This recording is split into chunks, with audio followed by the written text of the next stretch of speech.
A little bit to catch up over on Steam. Let me see. Okay, gotta hit one more button on YouTube. Excellent connection, I'm told, on YouTube.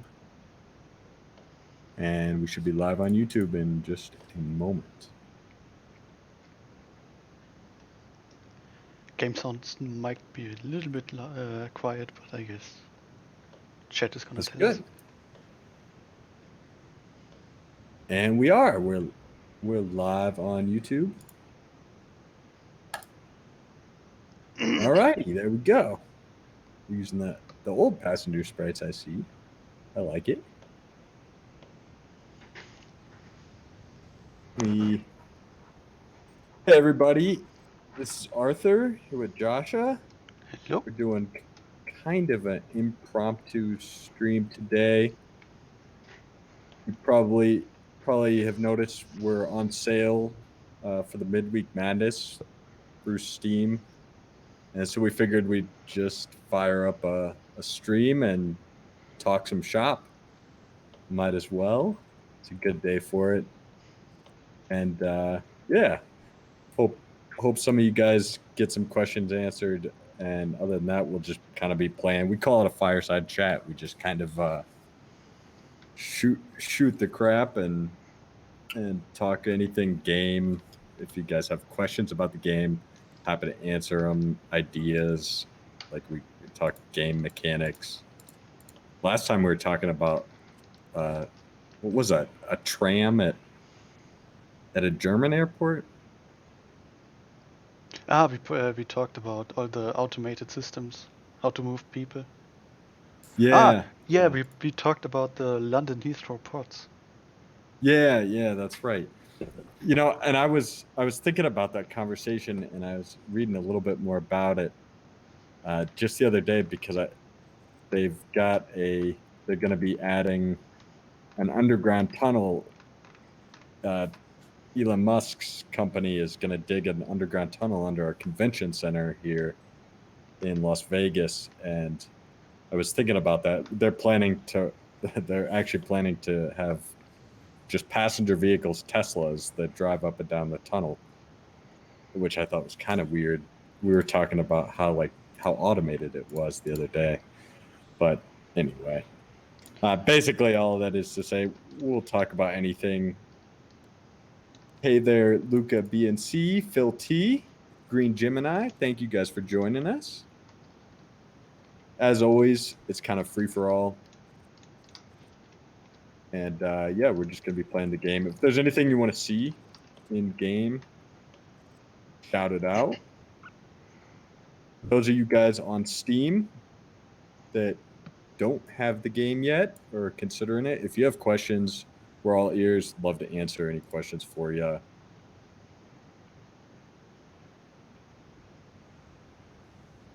And yeah, we'll just kind of go with it. At an airport train underground like the Heathrow Express, CJ566H asked over on YouTube. I would love to add, I'd really like to add trains underground. I'd like to add drawable trains. It's a pretty big undertaking, though. The pathfinding is tough to do it. It's kind of like escalators. The passengers have to be able to like load balance in real time live, and so what the best path is constantly changes, and even without the map changing at all. I would love to do something like that, though. Mod Air, thank you for joining us as well. It's always good to see you.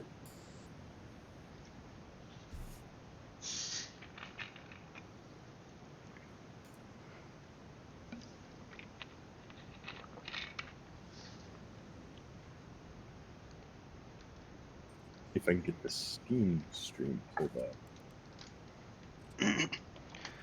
Chick is over there on Steam.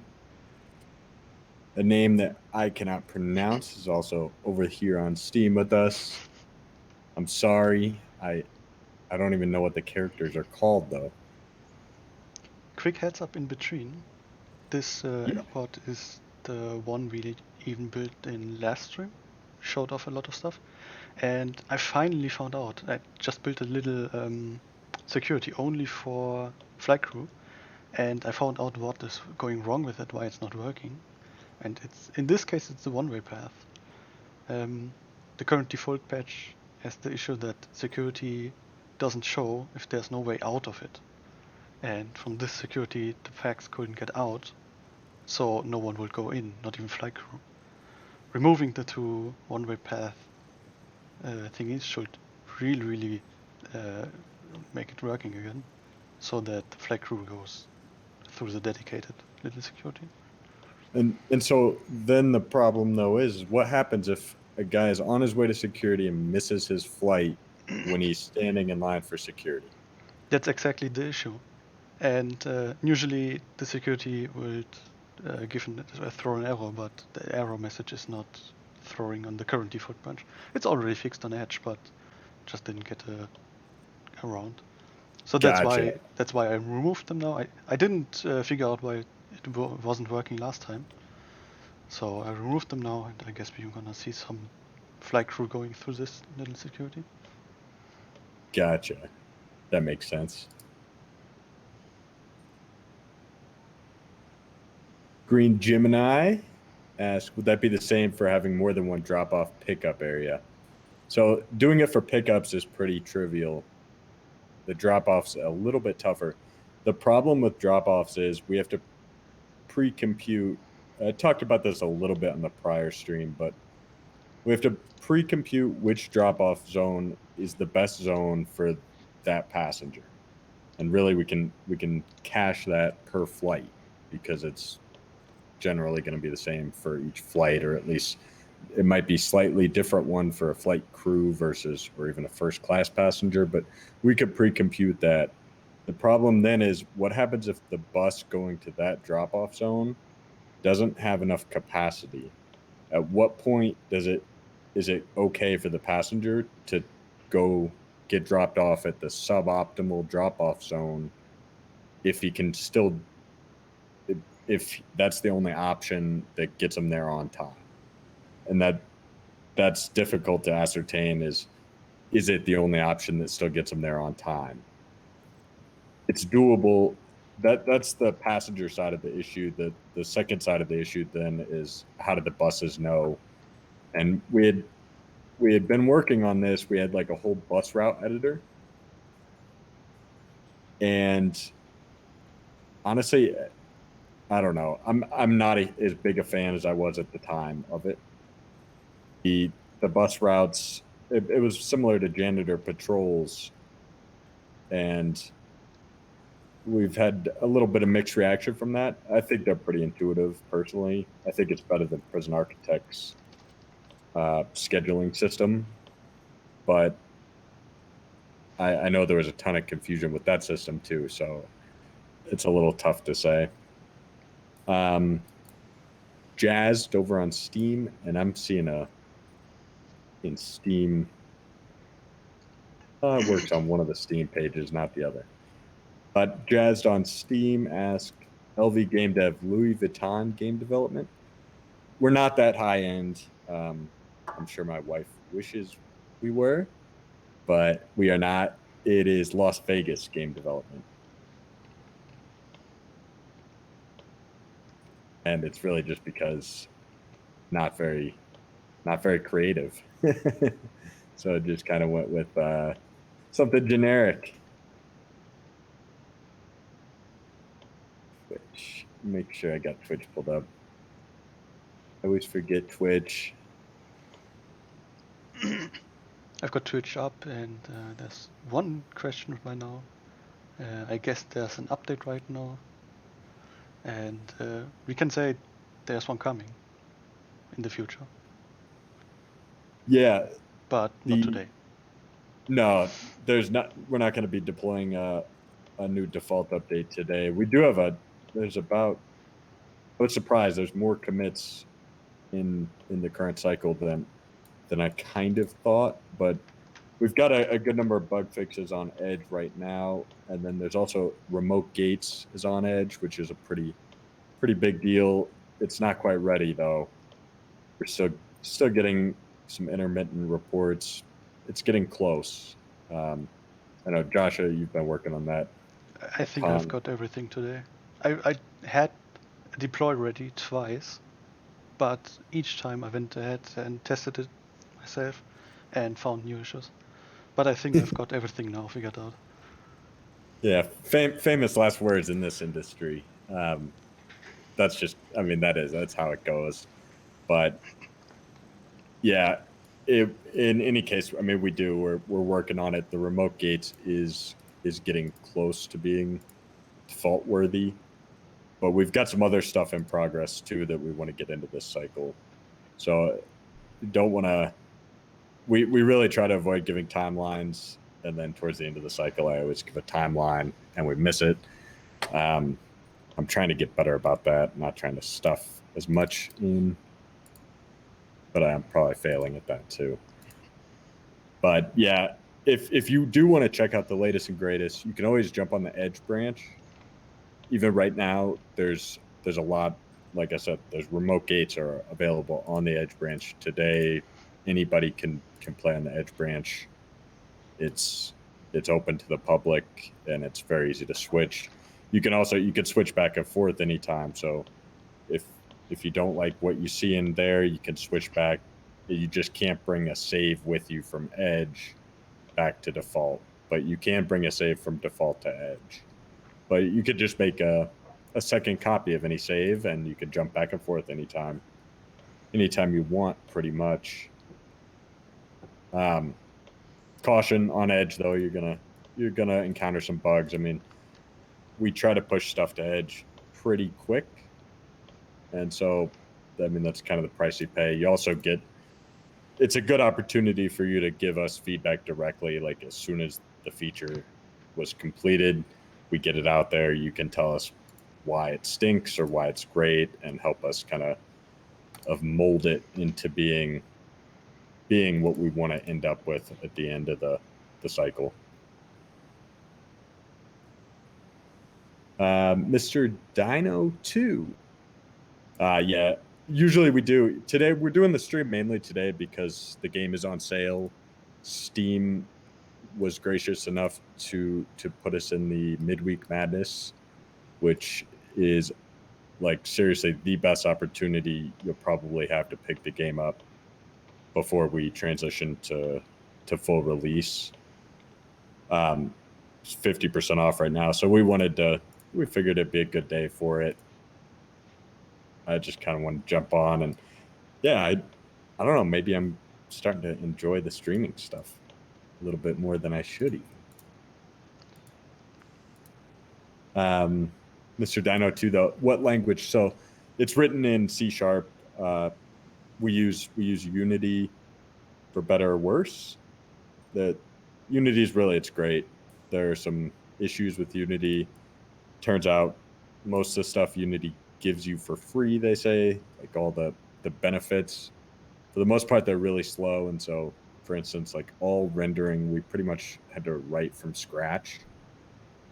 Um, it just, in order to get thousands of characters on screen, it turns out that you can't just use the stuff that's built in. It's too slow once you get 3,000 of anything on screen, um, which just won't cut it for SimAirport. We routinely see maps that have 5,000 objects in the airport, probably way over that even. So, but yeah, it's written in C sharp with Unity. And don't get me wrong, Unity is great too. It really it gets a bad rap, but part of that is it's so easy. Anybody can pick it up, and they do. And so you see a lot of games where they don't have the time, budget, or experience to make it run faster, and that's what happens.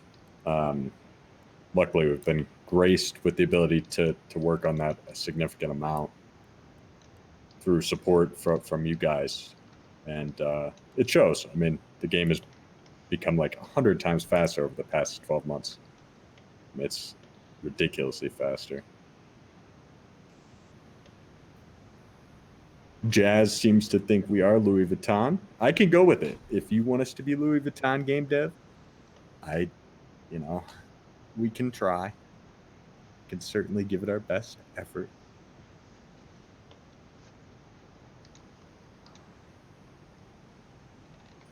It is great, Chick, to see all the new players. It's super rewarding.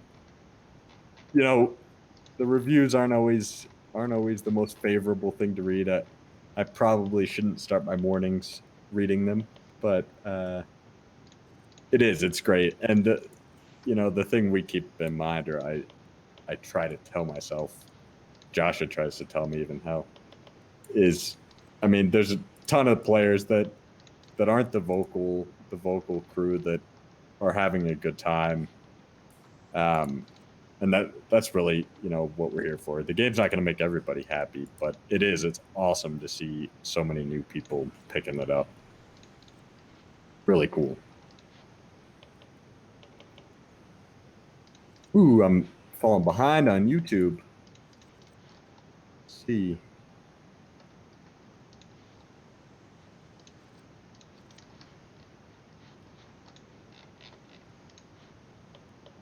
Ooh. All the messages. What's that? All the messages, and you're falling behind. Yeah. Let's see. Better visual for the remote gates and the bus stops. That's a good question. It kind of fell off my radar, to be honest. We've been talking through a different the next stuff to come to Edge here lately, and it kind of fell off my radar. I'm not even sure that we've put it on Oscar's plate yet. I think So not actually. yeah, mainly have you talked to him about nope. it? Was mainly trying to get them fixed first. But yeah. Okay, yeah, totally understandable too. Um, Shouldn't be that big of an issue. no, we have some bus stops that would kind of almost work. Good question though, Madair. We're glad to have you because apparently I would have completely forgotten about those graphics. We'll get Oscar on it, see if we can't get them. I don't know. I wouldn't be shocked if we could get it into the week. Another idea: pass your skin edible via Steam Workshop. So Luca BNC on YouTube. Yeah, a lot more workshop support is coming. That's really one of the biggest things holding us back from transitioning to full release. There's some polished stuff too. We really probably should have a cycle just dedicated to like polish and small fixes. It's tough to like commit to that. Like there's stuff I want to add. There's so much stuff I want to add. Yeah, it's an internal battle. I mean, you guys don't know the half of it. It's really an internal battle. But the main holdup really to the transition is a lot more mod support, which we are working on. And one of the things you should be able to edit the agent art once the mod stuff goes fully up. Really, you should be able to edit basically anything. We're taking a pretty holistic approach to the mod support.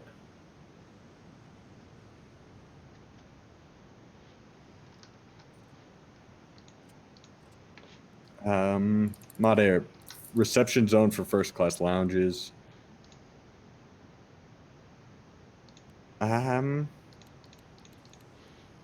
Probably not. The first class lounge itself kind of serves as that reception. I do know what you mean though. That there's a technical issue in how the reachability matrix gets computed, and anytime we add another bit or basically another like agent type of reachability that has to be computed, I guess we kind of already have it. In any case, honestly, the answer is probably that we won't. When it comes to like reachability, I feel like we've already kind of pushed the boundaries. The algorithms they already don't scale that rate. I'm more interested in polishing up the the past, the reachability calculations that already exist than I am like adding too much more onto like distinct reachability type stuff, if that makes sense. If that doesn't make sense, let me know though.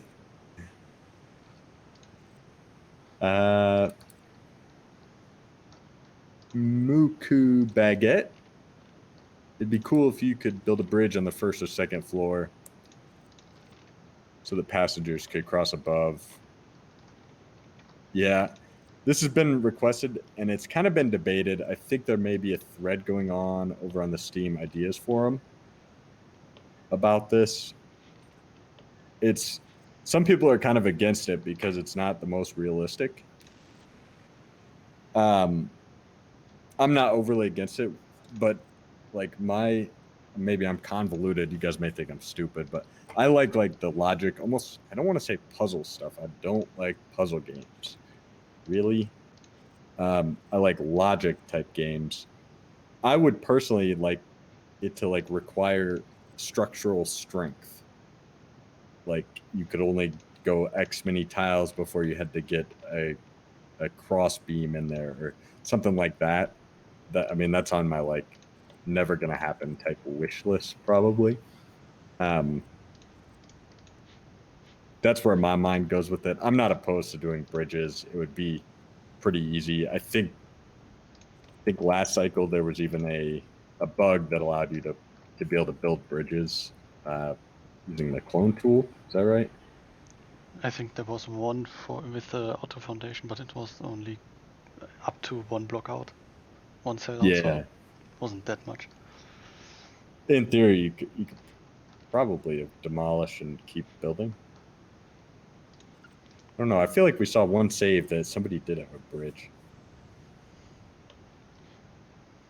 Yeah, I want to say that is true because I want to say the the rendering didn't work correctly on the bridge. Maybe was it Mod Air? Was it you?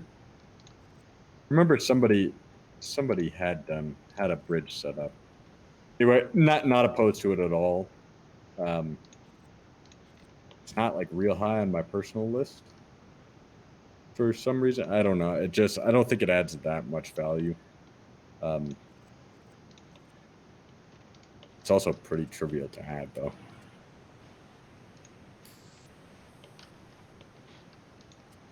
Thank you, Mr. Dino, too, on Twitch. I appreciate that. I mean, our whole team does. Like, I know I speak first person a lot, but it's a major team effort. These guys and deserve just as much of the credit. Um, it is in many ways my baby, but yeah, we definitely appreciate that though. I'm glad to hear you're enjoying.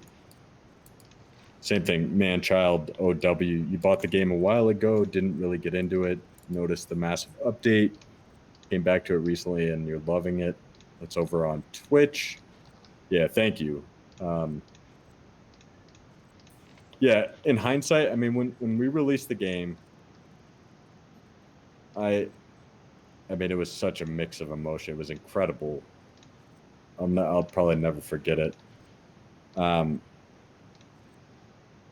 I defended the game, of course, and I get defensive sometimes, but I mean, it was pretty clear we released it too early. I don't think way too early, but um, yeah, we shouldn't have released with bugs. That's for darn sure. Um, and it was a little light on content. I'd say, I don't know. And my feeling is similar. I think it's actually like a legitimate game now. There's still some stuff missing to me. Um, and I'm not sure how, like, there's tons of stuff missing, right? There's some stuff missing in terms of like gamifying it fully in my mind, but it's hard to say how much we'll go down that path in terms of like a good simulator, especially if you're like even moderately self-motivated or into like passenger flows or like crowd dynamics, that kind of stuff. I think I mean, really pretty fantastic. Even just like the passenger AI, I really am proud of. Whew, you guys on YouTube. Is it just this time of day or what? You guys are running circles around me.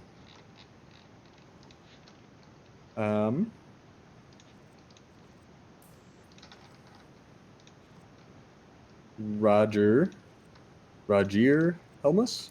Do passengers move to the gate for boarding at a fixed amount of minutes before scheduled takeoff? My passengers have to do a long walk of about 30 in-game minutes and end up being late. How to solve? So they don't head to the gate a fixed amount of time before scheduled takeoff. Well, it's complicated, right? It's like your first high school relationship. It's extremely complicated. The reality, though, is what you want to do is build all your services. You want to make sure that the passengers have a reason to be near the gate. And the passengers, they want to do things. They want to use the bathroom. They may be hungry.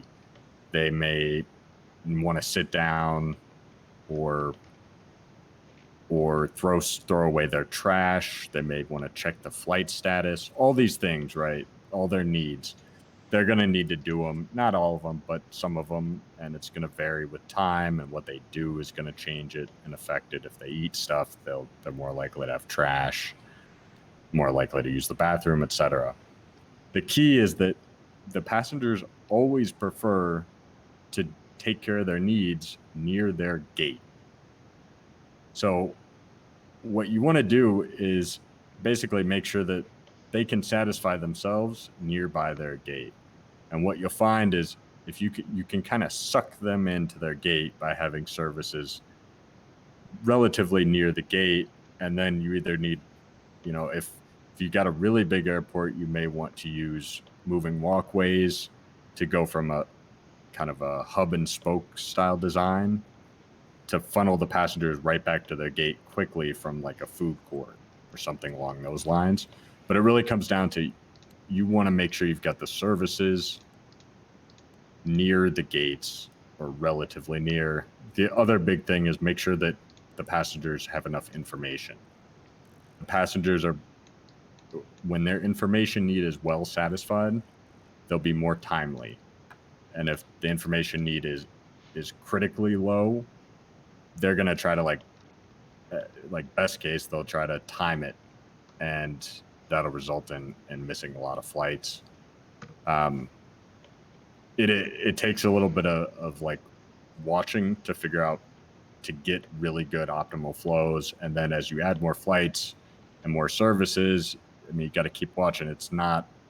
There's no one secret fix. It's more of, you really have to monitor what are the passengers needing, why are they running, why are they not going to the gate, what are they getting elsewhere, and make sure you build whatever that is near the gate. It sounds a lot simpler explained like that, but that's really what it comes down to.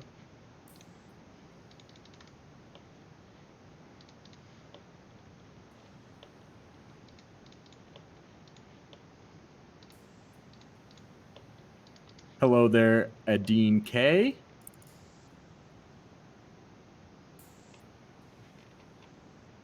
Luca BNC, Wi-Fi in the airport. Yeah, it's something we've talked about. I think 1 or 2 streams ago we talked a good bit about Wi-Fi. I love the idea. The biggest issue is, what need does it satisfy, and Maybe boredom. how much? What's that? Maybe Wi-Fi for boredom, like the phone chargers do. Yeah, it makes sense. And then the next problem is getting them to sit down to actually use it. So you wouldn't want to attract the passengers to the Wi-Fi. You'd want to just have all the other objects that are in range of the Wi-Fi advertise the ability to satisfy the boredom. You know what I mean? Or you could just do a constant boredom decrease. Like as soon as you're in a Wi-Fi zone, the boredom of the packs goes down. Yeah, Not that even would. object related, just effect related. Yeah, and that would definitely work. I don't like it as much because then, so I like it best when it works according to the. I think I've shown you the needs PDF that we kind of built the AI around. Have I sent that to you? I think no. No, I'll send that over. But it, that borders on like it's called a false advertisement, which creates makes passengers do kind of dumb things sometimes. But the idea would be if the bench actually knows that sitting on it has some Wi-Fi, then the passenger would prefer to sit on a bench that has Wi-Fi versus not, versus sitting on one that doesn't. And pretty quick, I mean, you can see this. You've been working on this long enough to know. Pretty quickly, somebody builds an airport where two benches equally good in all the other categories. If one of them has Wi-Fi and one doesn't, the question becomes, why won't that idiot passenger get up and walk over to the other bench? Right? And Yeah. I mean, therein lies the issue, but it's super doable. Um, I think I even explored this on a branch one day and had dynamic effects using an enumerator instead, but it was a garbage related. Oh no, I even worked around the garbage issue. Maybe Hmm. it's doable though. Yeah, I love the idea. I really do. By the way, since Muku Baguette said it in chat, he has so many ideas for the game.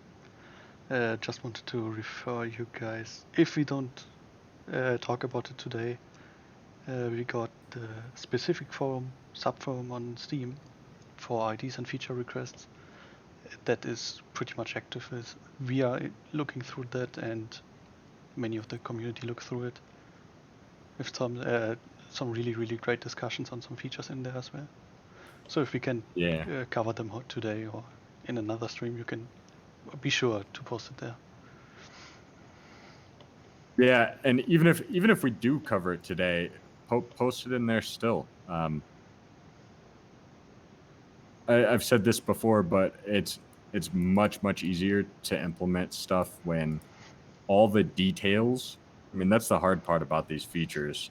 Most of the stuff, it's pretty easy to do like the first 90% of it. I mean, that's never been more true than remote gates, right? You had probably 80% of it working the first day. I mean, placing the remote gates, placing the stops, and doing the assignments, and then it's the last 10 or 20% that all the details of the validations and that's what really adds the time, and half of that's just realizing what all those requirements are, what all needs to be validated. Also, just it's like the small things like where should the bus stop.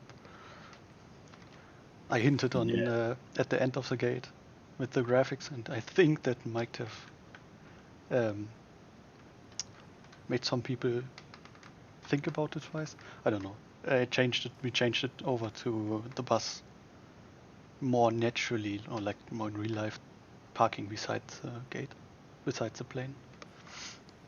yeah. I mean that thread about like that super detailed thread, which was awesome, is a testament to exactly what we're talking about here. Like how much detailed thought is required for each one of these like fairly mundane. I mean, remote gates is there's a lot of moving parts, but in general, it's something you could describe like in 10 minutes.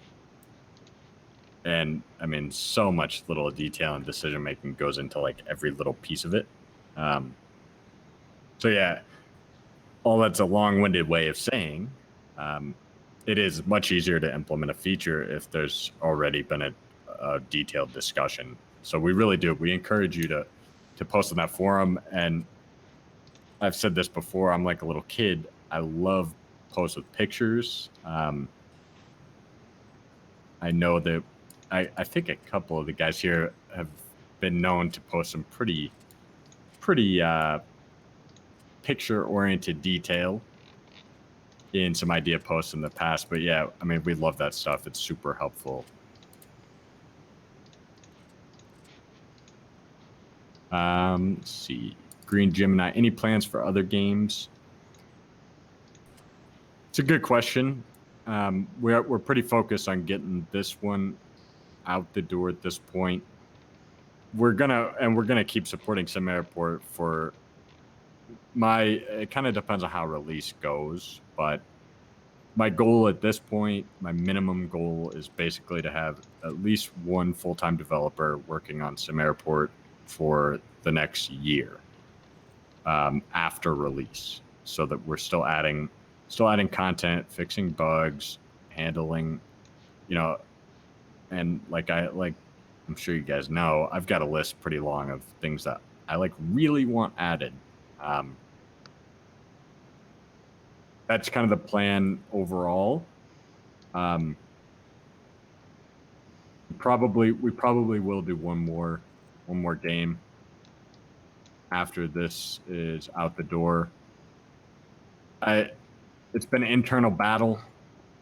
I never anticipated that a game like this, simple logic, right?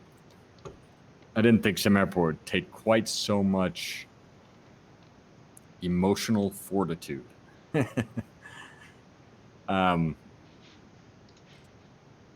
really just energy. I knew it'd be a lot of work, but just overall, is a lot. We're gonna do one more though.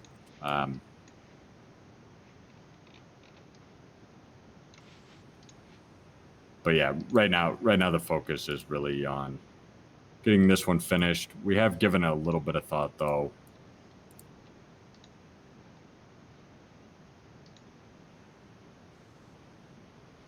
And yeah, I'm sorry, I'm reading through Twitch now too. Yeah, I mean, at some point we'll talk about that. Hopefully it's something that guys will be into too. We'll do our best to. I'm the only caveat I've got is I don't know if I can sign up for another 5-year project. By then my kids will be 10 years old basically. Yeah, that's kind of the tentative plan. I'm not a big planner though. We'll see how it goes. Let's see. Pubbit, glad to see you. Mod Air, large aircraft stand. So this is actually something we're kind of working on right now. We're making some changes to. Josh has been working on this actually. Some changes to how the vehicles run their paths and navigate on the tarmac, both to kind of polish it up and to remove the one ways to make them no longer collide with each other. And part of that, although it's not been started at all, but part of that is I'd really like to be able to get gates off of their grid, and it's doable. And I've got a pretty good plan on how to do it without requiring a ton of work or being too risky in creating bugs. I don't want to promise it though either. I wish I do want to promise it, but I shouldn't. But it's on my mind for damn sure. Muku Baguette over on YouTube. It would be nice if you could not only work the streets but also the rails.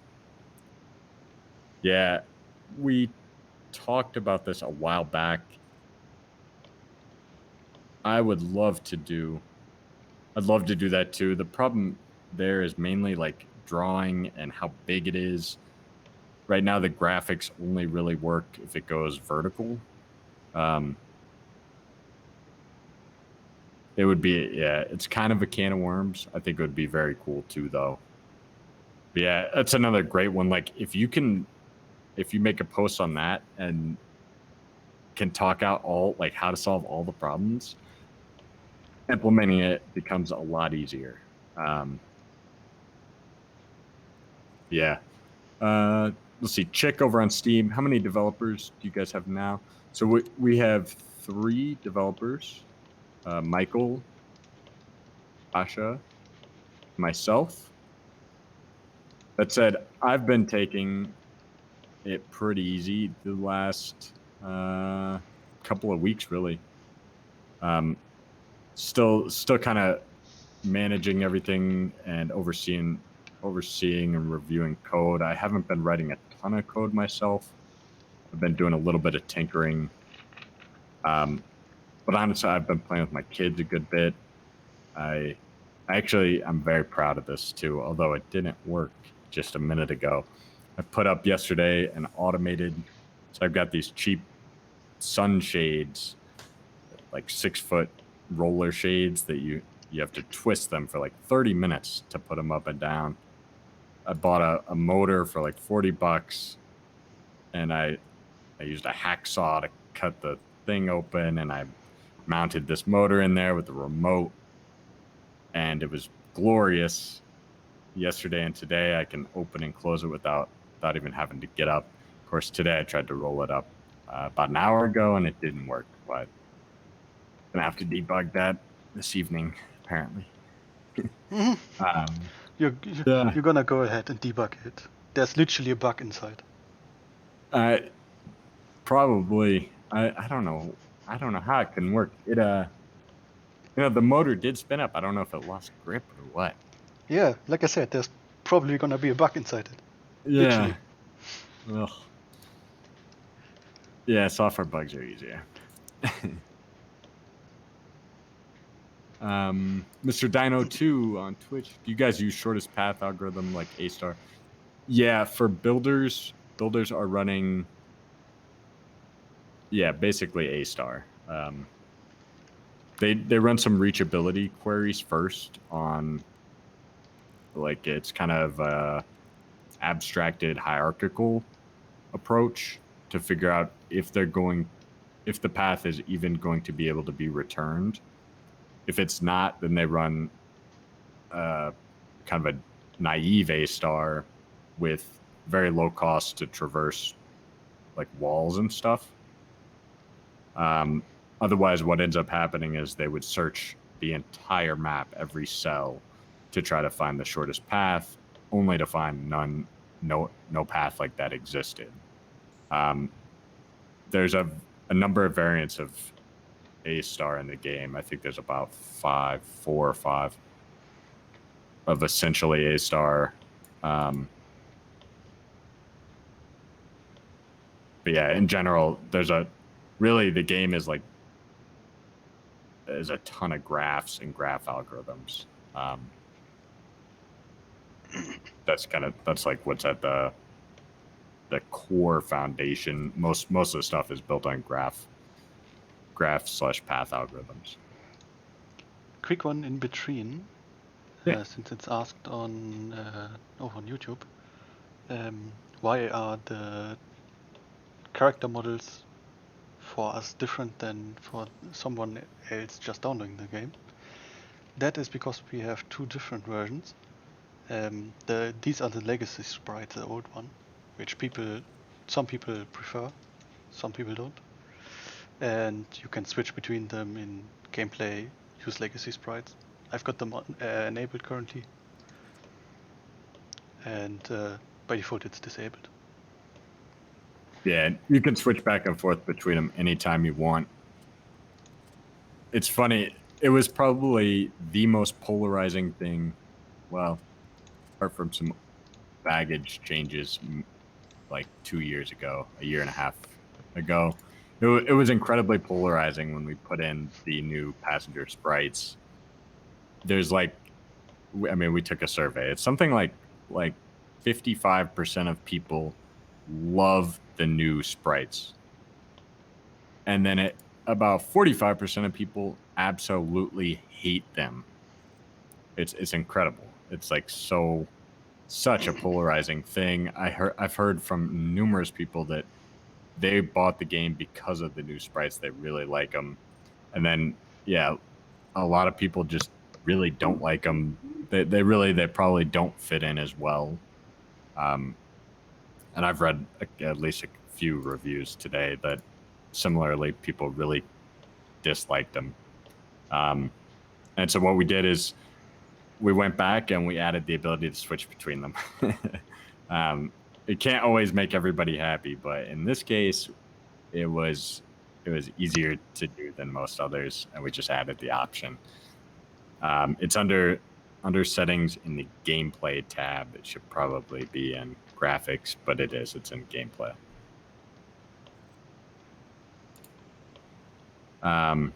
Let's see, Don Timo on YouTube. Can you upload the map to the Steam Workshop? Yeah. Just a short question for that one. I can upload you 3 maps at this point. The starting one with nothing in it. Actually, the starting one has the main terminal set up and everything set up to negotiate with exactly one airline. So that's pretty lovely to start off. And this huge secondary terminal just to build off, but nothing in it. Like all the stuff we built in the first stream. Then I could upload the first one or the one after today. So depending on what you want. Yeah, let's upload all 3 of them. Oh, that can do for sure. Yeah. Yeah, we'll get them. We'll get them on the workshop as soon as the stream is over. Or honestly, if you have them handy, and you want to drag one over to me, I could ship it up there. Or yeah, we could do it. Let's do it afterwards, since we can just push all 3 of them. Yeah, no problem.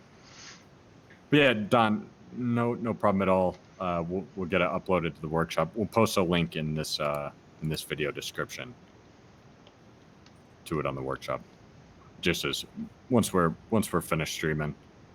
But who knows? Wow, we've been streaming.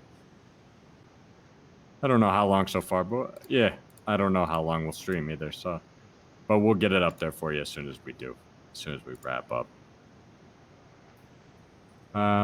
Let's see.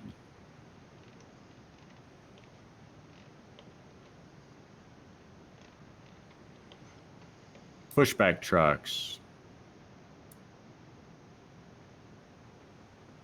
So Pushback Trucks, we actually have sprites for this. It was in my original document for the game. And yeah, those of you that have watched a couple of our streams probably have either gotten this sense from me, or I probably have just come out and said it, but I'm kind of at the point where I'm not a huge fan of adding what's commonly called turnaround services. The problem is that anything you add that has to be done raises the barrier to entry. So it increases like the learning curve for a brand new player. It's more stuff that has to be built. It's additional complexity. And also, even when you know what to do already for an expert player, it increases the worst case time to turn an airplane around. And there have been battles, I would call them borderline battles, about like time and movement scale and movement speed. And I'm basically like very hesitant to add stuff that is either required service, which to me at Pushback, it kind of would have to be. If it's optional, then it's kind of seems dumb. Or that will slow things down, that have the potential to slow it down. So the best case scenario is the speed it is today, basically. I mean, we could maybe make something a little faster, but not a ton. If we increase things that have to happen, we increase the worst case turnaround time greatly, which is, yeah, it can cause, it's a potential cause of frustration. It's the learning curve concerns, etc. If you could make a great argument for it, like open to it, I think there's already quite a bit to do. I don't think it's the place or the way to add difficulty, I guess. I don't know. I don't feel super strongly about it. But I would say, like, Pushback Trucks, despite having the art for it already, it's not super high up on my list in my head.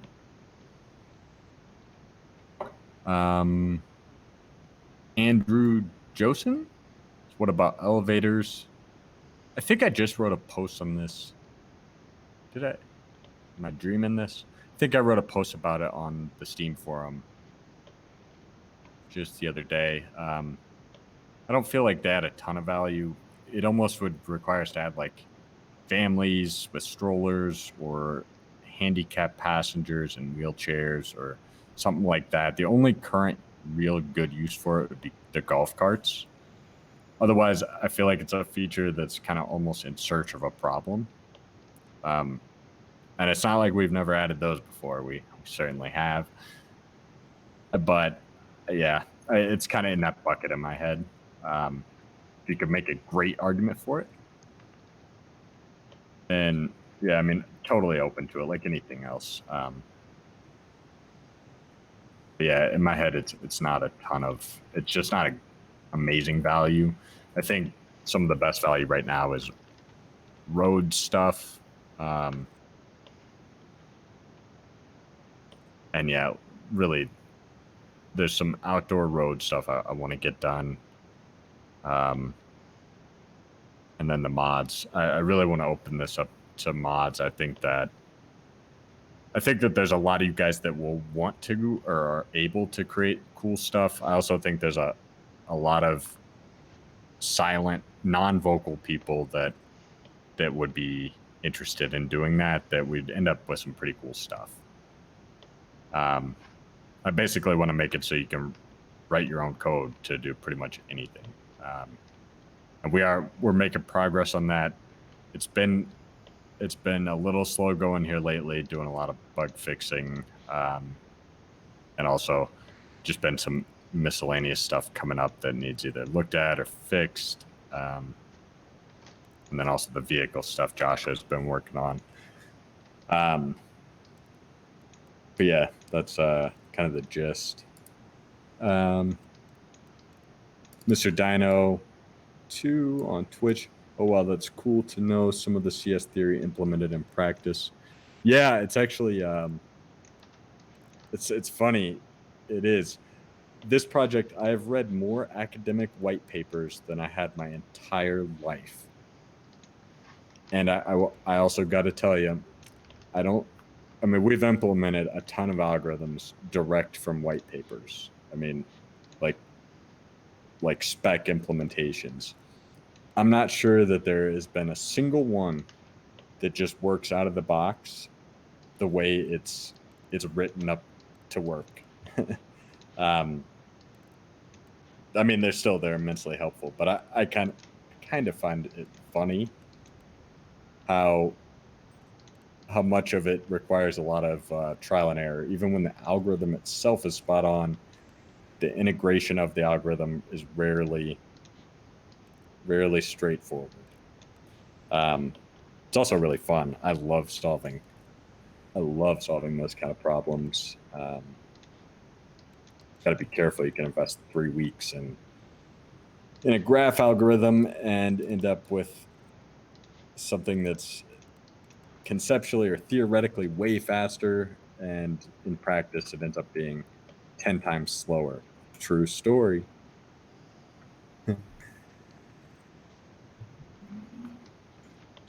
David B, is there a doc?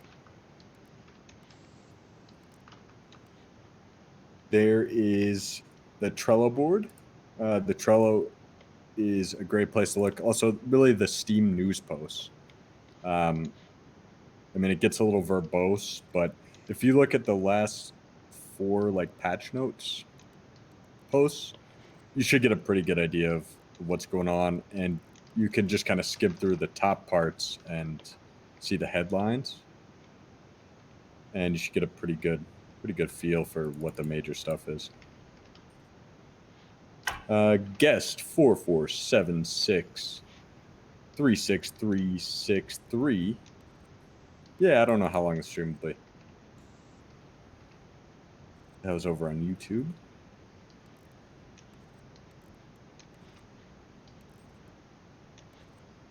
Hello there on Steam.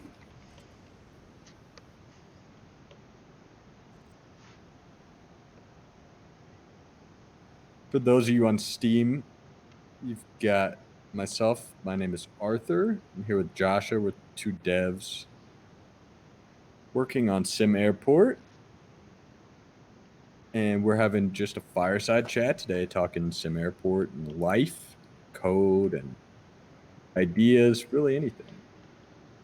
If you have any questions for us, feel free, let us know. We are happy to answer any questions. If you're upset about something that's in the game, lay it on us. If you love the game, go write a review.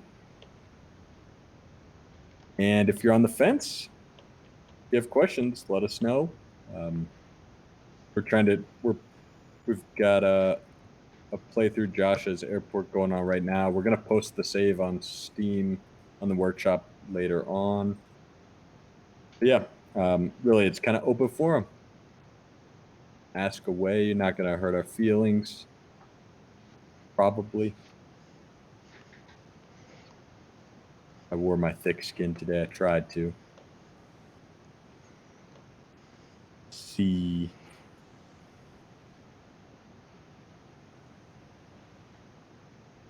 Okay. Yeah, honestly, I'm probably going to miss some of these on YouTube. Oh no, I'm getting caught up. Okay. Cool. I've lost completely where you've until which comment you've got. I'm down through. I'm on the last like 4 or 5. I was doing better than I thought. The scroll bar was misleading me. I thought I was way behind. Good deal. Let's see, Muka Baguette. How about parking spaces for passengers who park in? Yeah, so this is actually something I've kind of been working on. The biggest issue is right now the vehicle parking situation is really shitty. Um, it's bad. I actually Wait a what's that? second. Vehicle parking is shitty? Yeah, it's Which vehicle parking? oh they don't parallel park. It's like everybody's 15 years old and they're scared to parallel park. They haven't learned how yet, or they're just terribly scared. So they they park across like 3 or 4 lanes, and there's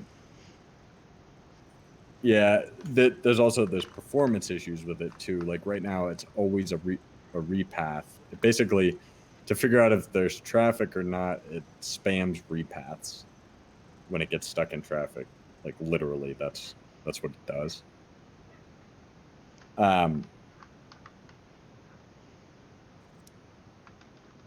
And so you've never seen that, Joshua? Yeah, I have. So I've made really simple adjustments since then, which is only always build long parking spots, but always only building one lane. Yeah, I mean, and Drop-offs. there are workarounds like that, but it's a little ridiculous. Like the passengers are smart. You should be able to. Yeah, I mean, I get it. Like you can work around them, but I would prefer it work realistically. Okay, I thought, well, there for a second you had me thinking I'm crazy. Like it works flawlessly. So yeah, on multi-lane roads, it's pretty much a problem, but on can be worked around with making limiting it to one lane. Yeah, well, that's why we don't have passenger vehicles turned up very much right now. We could turn it way up and give you a good bit of extra throughput through passenger vehicles, and that's really what the original design goal was. The problem is getting vehicles to behave well. Like I have read some PDFs. I've read a lot of PDFs on vehicle parking, a lot, and really just vehicle traversal and navigation and like lane changing. Um, it's a tough problem. I've actually been working on that part of the problem. If we could get that part right, then we could turn vehicles up a good bit, and then if they already park correctly or as smartly, then adding like a parking lot object becomes almost trivial. Um, the holdup is basically the vehicles need to not be quite so stupid. Um, if you've I don't we probably don't have a ton of these, but if you've done any game development or Googled around on like pathfinding or any stuff like that, there's a guy out there who is awesome. His name is Ami or Amit. I don't know how to say. I've never said it out loud. Feel bad, but he has a company called Red Blop Games, and he posts a ton of like helpful guidance stuff. And he and I have been talking back and forth on his Trello board about like some of the writing he does. And I've been posting about some of the things I've tried with vehicles, and I think I'm on the right path with some stuff. Um, it's not something I haven't been putting a ton of time into, but I've been kind of tinkering with it. Um, that's my goal, though. Basically, to answer your question, is my goal is to make it so the vehicles behave pretty good just by default, and then adding something like parking lot would be pretty darn easy. Um, right now, if we added it, it would require workarounds just to get it to function moderately well. And while that would work, it's not. I want to try to start avoiding that kind of thing. Fried Potato has joined us over on YouTube, spelled backwards.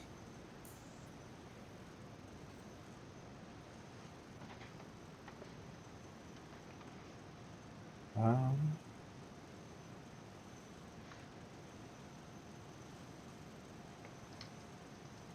let's see. Food Truck for the Plane by Christopher von Bronkhorst. I love your name, by the way. That's over on YouTube. I think your name is very cool. Sounds I died. somewhat Dutch to me. Dutch? Yeah. It's like sounds like an important person. I like it. Um, I might be completely wrong, but I'm from Germany, so Dutch sounds like 90% of them have van in them, in their names. That's a Dutch thing. Huh.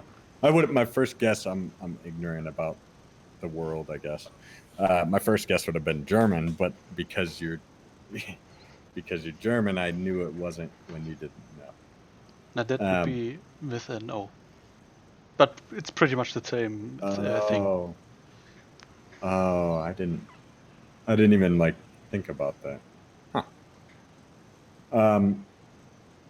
Anyway, your question was sorry. Food truck for the plane.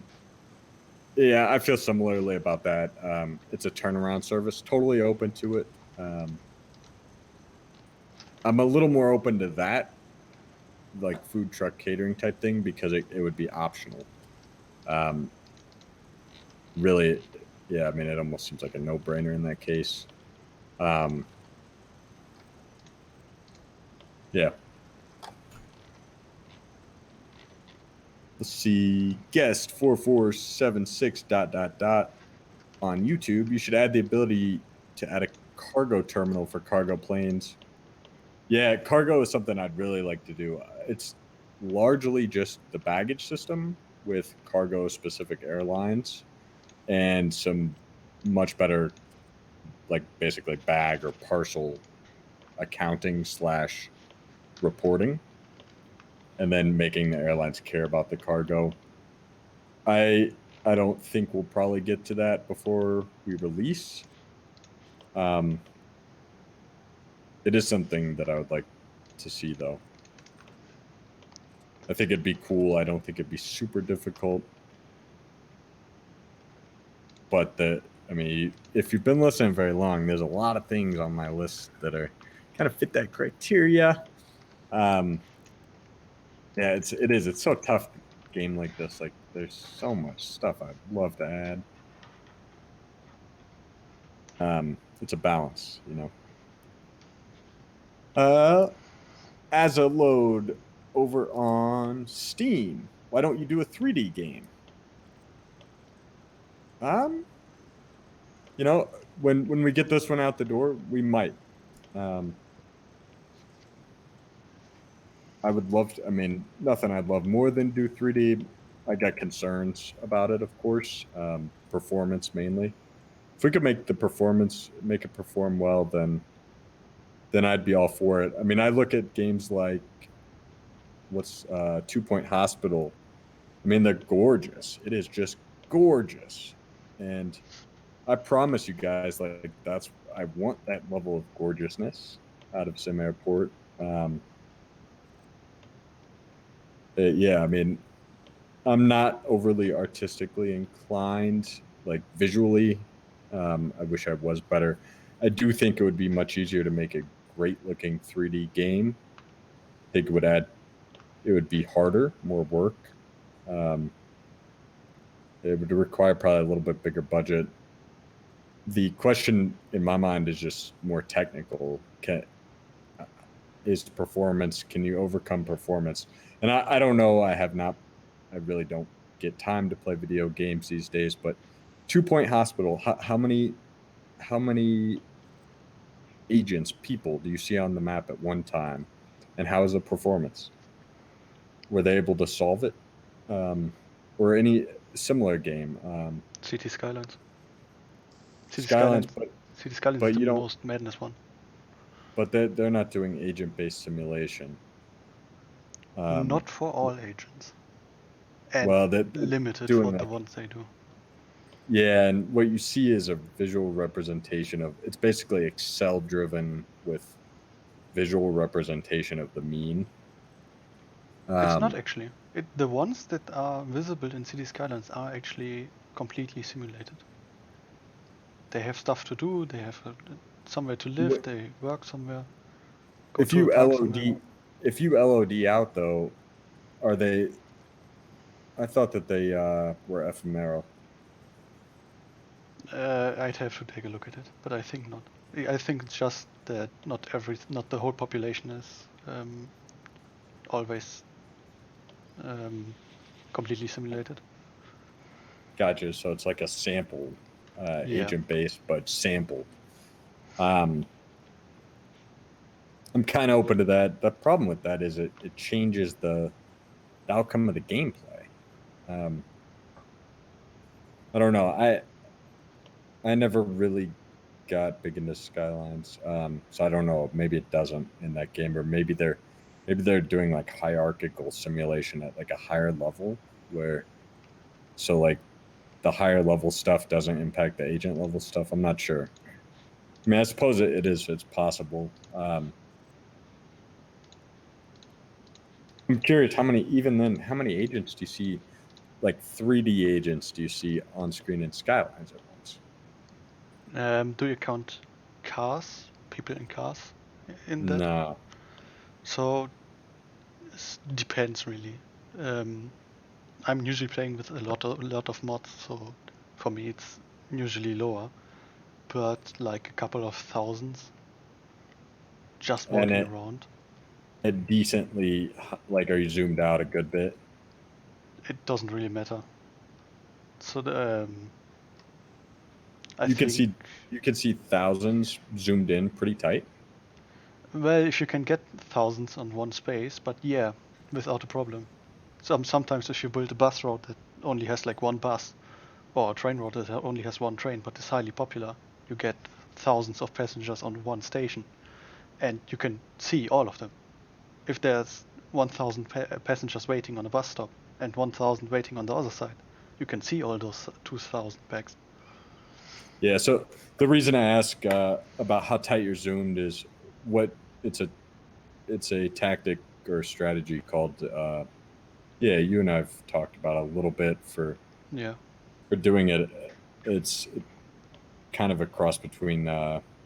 In this case, it would be imposters. I would guess that's probably how they're doing it, but possible. anyway, I haven't played it in a couple of days now, a couple of weeks even. days. Yeah, I was gonna say. Yeah, I'm curious if you guys know too, but yeah, I'm open to doing a 3D game. I'd love to. If we can make it perform well, yeah, we'd very well may.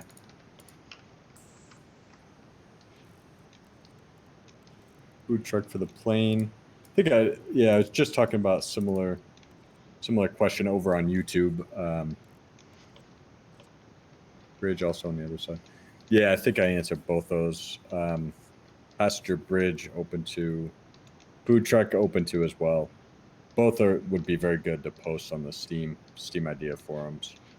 And if you miss it, basically, the more detail we can get, like solving the tough problems, which is what takes most of the time making features, the more of those we can get solved by discussion before we implement, that much the better. I mean, it really saves us a lot of time.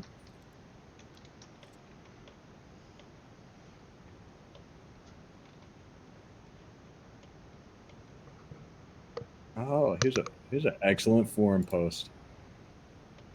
Just to get into the City Skylines discussion, someone on YouTube, Megaline, posted, I've seen thousands at a train stop on my Switch. That is extreme. I haven't played City Skylines on the Switch, and I've got a pretty decent computer. To be honest, I play with mods, so I can see why I'm not getting that many FPS. But I've got pretty, like I said, I've got a pretty good PC, and still not the greatest FPS. So I'm pretty interesting to see so many people it's still playable on the Switch. Yeah, the Switch is pretty. That's incredible. The Switch isn't the most highly powered device. Huh, that's interesting. I'm not well versed in console dev at all or anything though, so please don't think that means it's high. I really don't know, but I'm based on the specs, my knowledge of the specs, I'm surprised.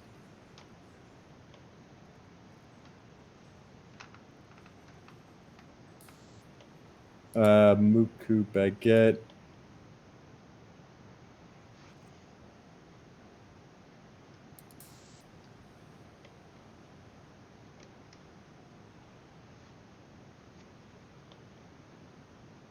Yeah.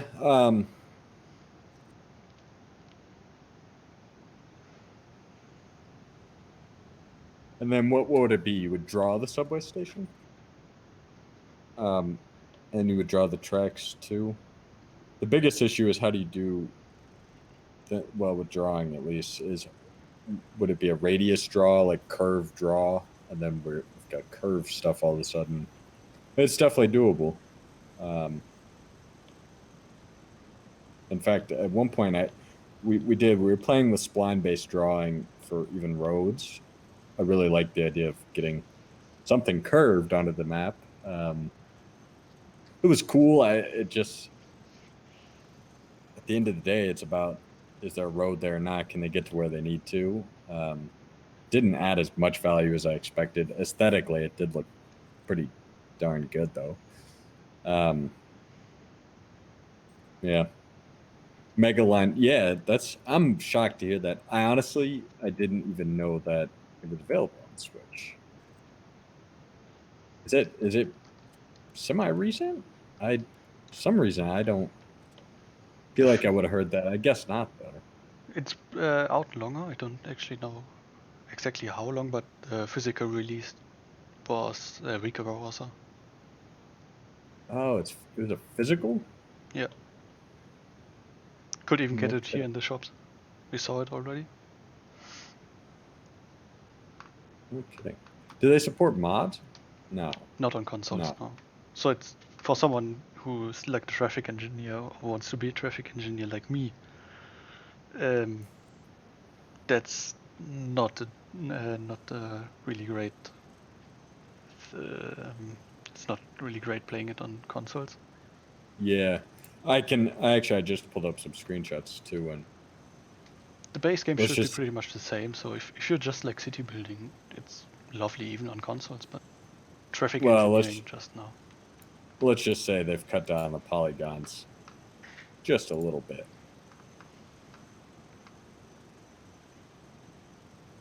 Yeah, I mean it's very clearly yeah, it's like at a substantially lower level of detail. It's still impressive nonetheless.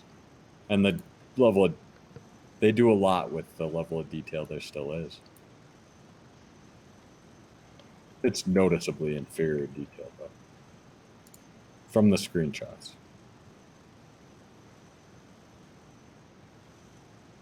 It does look very cool.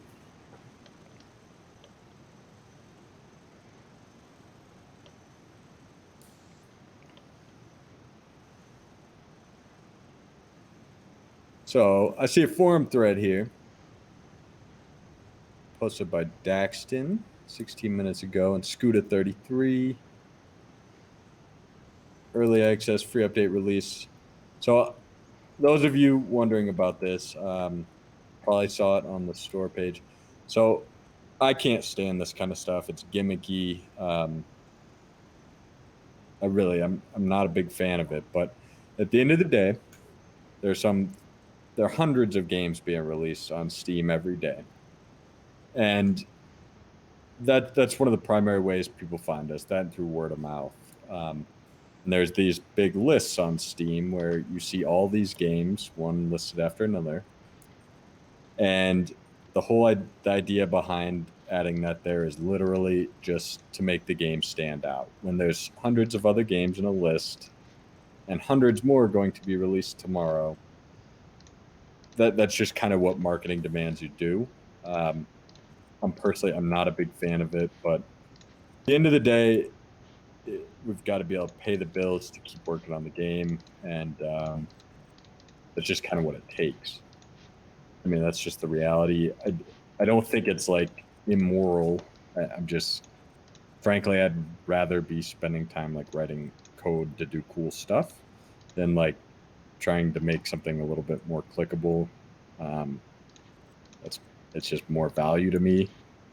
Like I feel like it provides more value to other people. There's a balance though, right? If we can make the game more discoverable, it means we can work on the game longer. And so, I mean, that's basically the honest reality of what it comes down to. Um, and so I'm sorry if this offends you, but we're not trying to, as Scooter33 mentions here on the forum, we're not trying to have an excuse for bugs. Or so that we can abandon it. Um, yeah, none of those. I mean, we've been here for years working on the game. We added multiple floors um, almost immediately within a year. So I don't know if those guys are listening. Probably not. But yeah, I'm sorry if it offends you that we wrote free update available now, but really is intended to help grab attention. It's not there to mislead you or anything along those lines. Um, I think there was a post similar to this yesterday. Short intervention, by the way. Mod is Yeah. said, keep up the great work, and bye bye. I guess he's going offline for the night. So, Thank you very much for joining us, sir. Always a pleasure. Thank you. I was over here busy ranting. Um,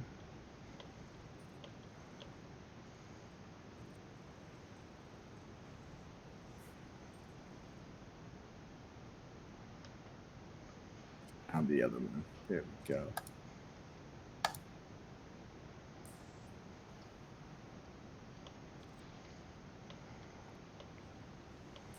For something in between, after updating it, it's really annoying to see the like ray train deboarding. Should take a After look at updating. it. Yeah, on the Edge branch we already updated it, so the LRT deboarding looks way smoother. And the passengers deboarding actually get out before the passengers waiting get in. Oh, gotcha. Yeah, it looks dumb because they're like jumping off a moving train. Ah, Habit is going too.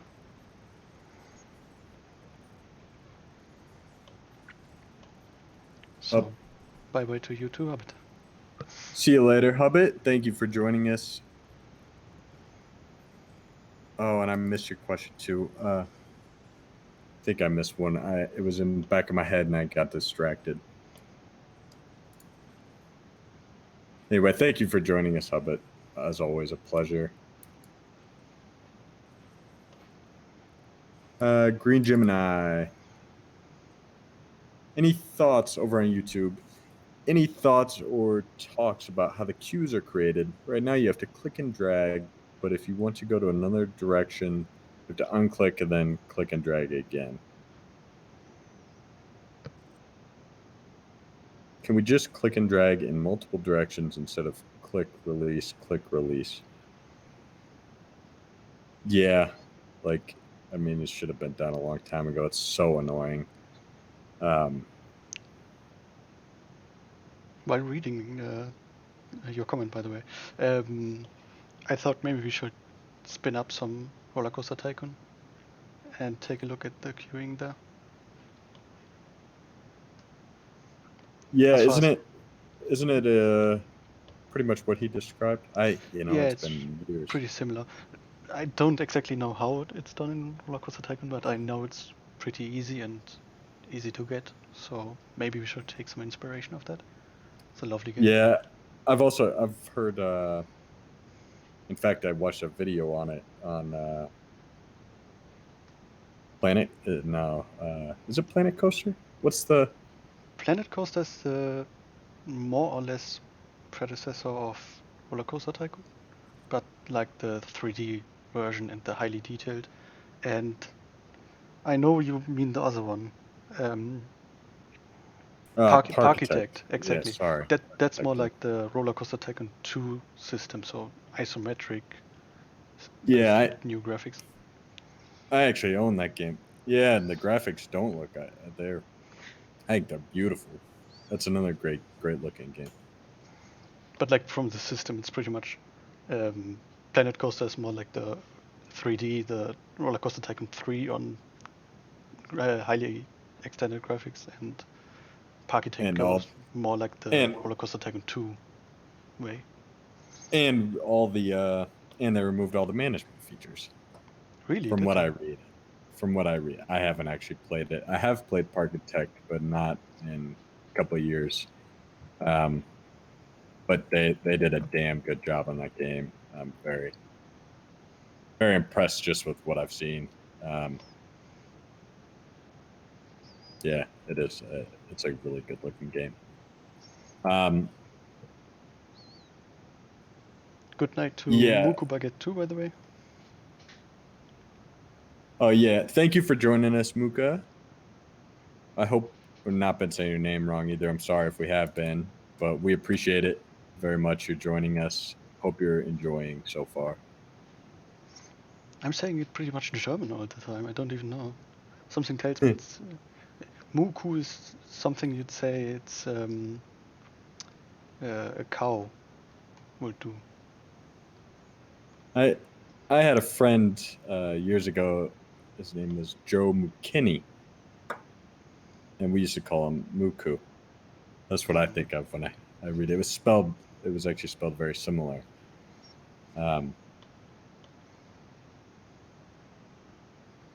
Edgar. Anyway, sorry to answer your question though, Green Gemini. Yeah, like we need to make this UI better, and we're not talking about a ton of work here either. It's less than a day worth of work, and it was probably the worst. The worst. I mean, it just feels freaking terrible and clunky. I avoid building queues not because that they are faster. I tend to avoid it when I'm playing because it's a pain. That's absurd. We should fix it. We will. We'll get a fix. If you know what, or if you find a video of how it works in the games we just mentioned, and wanted to link us here or post a link on the forums, it would be super helpful. It's the kind of thing too, like maybe if it was right there in front of us, maybe one of us try to even knock it out real quick, like in the next couple days. Like it's fairly small and contained. Chick mentioned over on Steam that the passengers are still avoiding the crosswalk. Yeah, you're playing on default though, right? Yeah. I don't know if it's still an issue on Edge or not. Interestingly, I found that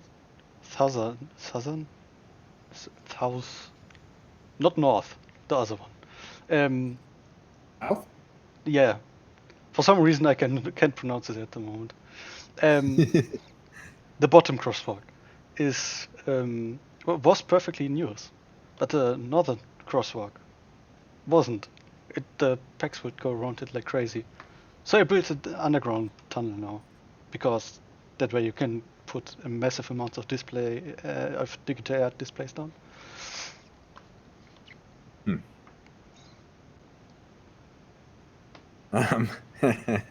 That's funny. I shouldn't laugh probably. That's funny though. You have horses. How do you mean? If Rexicana is in the game, will there eventually be themed cafes like Rexican food? I don't know if we're gonna have any Rexican food. Honestly, it's funny, most of the names of the airlines, I mean, this is a very long time ago. I came up with very quickly. I just made airlines work for the first time. I mean, I guess like 4 years ago or something. I mean, a very long time ago.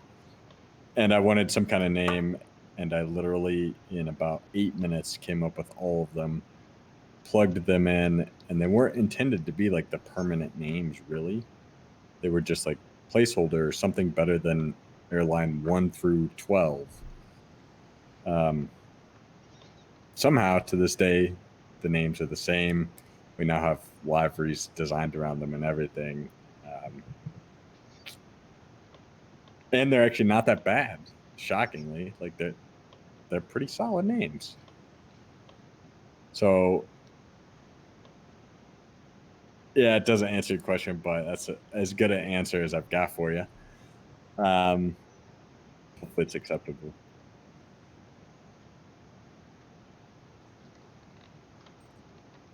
Let's see.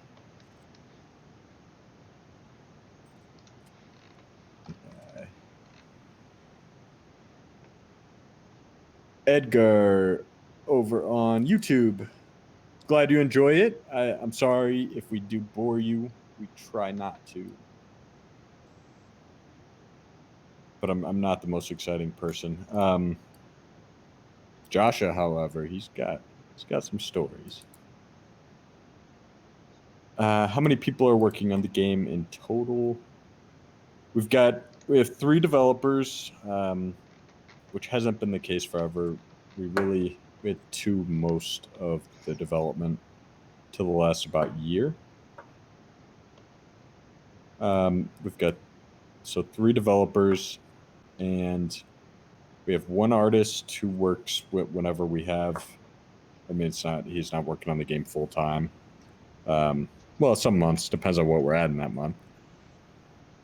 And the first year or something, he definitely was. And then we have a an audio guy similar. He's not always working on it, but he is from time to time. But basically, yeah, I mean that's really it. We'll occasionally have we've brought on contractors here and there to like who have background in like graphics, like technical art type background or something to do like one small thing like lighting or making lightning work well or not be a drag on performance. But generally, most of dev's been two of us, and then now we've got three here lately in terms of developers.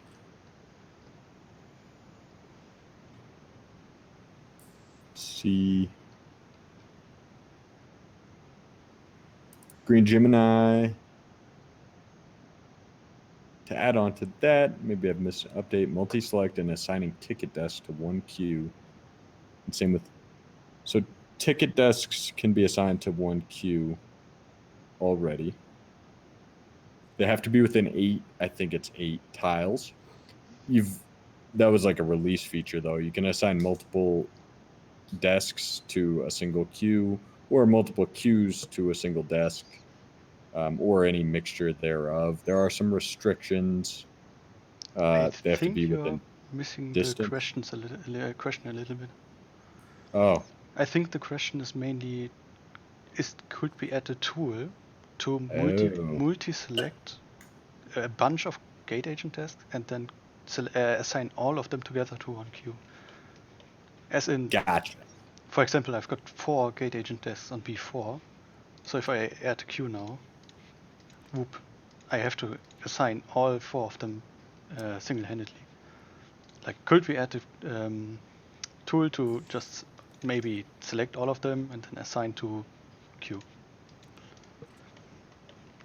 Absolutely. Yeah, it's like a must.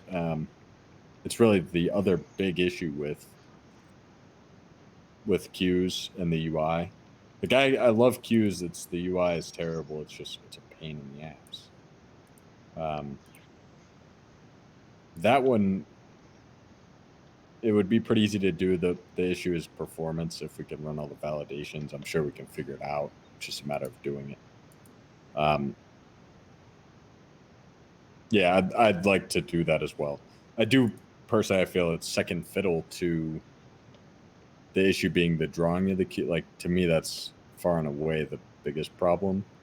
The signing's not pain free, but it's better than it was originally for sure. And now you can at least like click select on the button. Although it sucks if you miss because then you got to re-click the assign button. Yeah, we could do a multi-assign for sure. Yeah, we need to.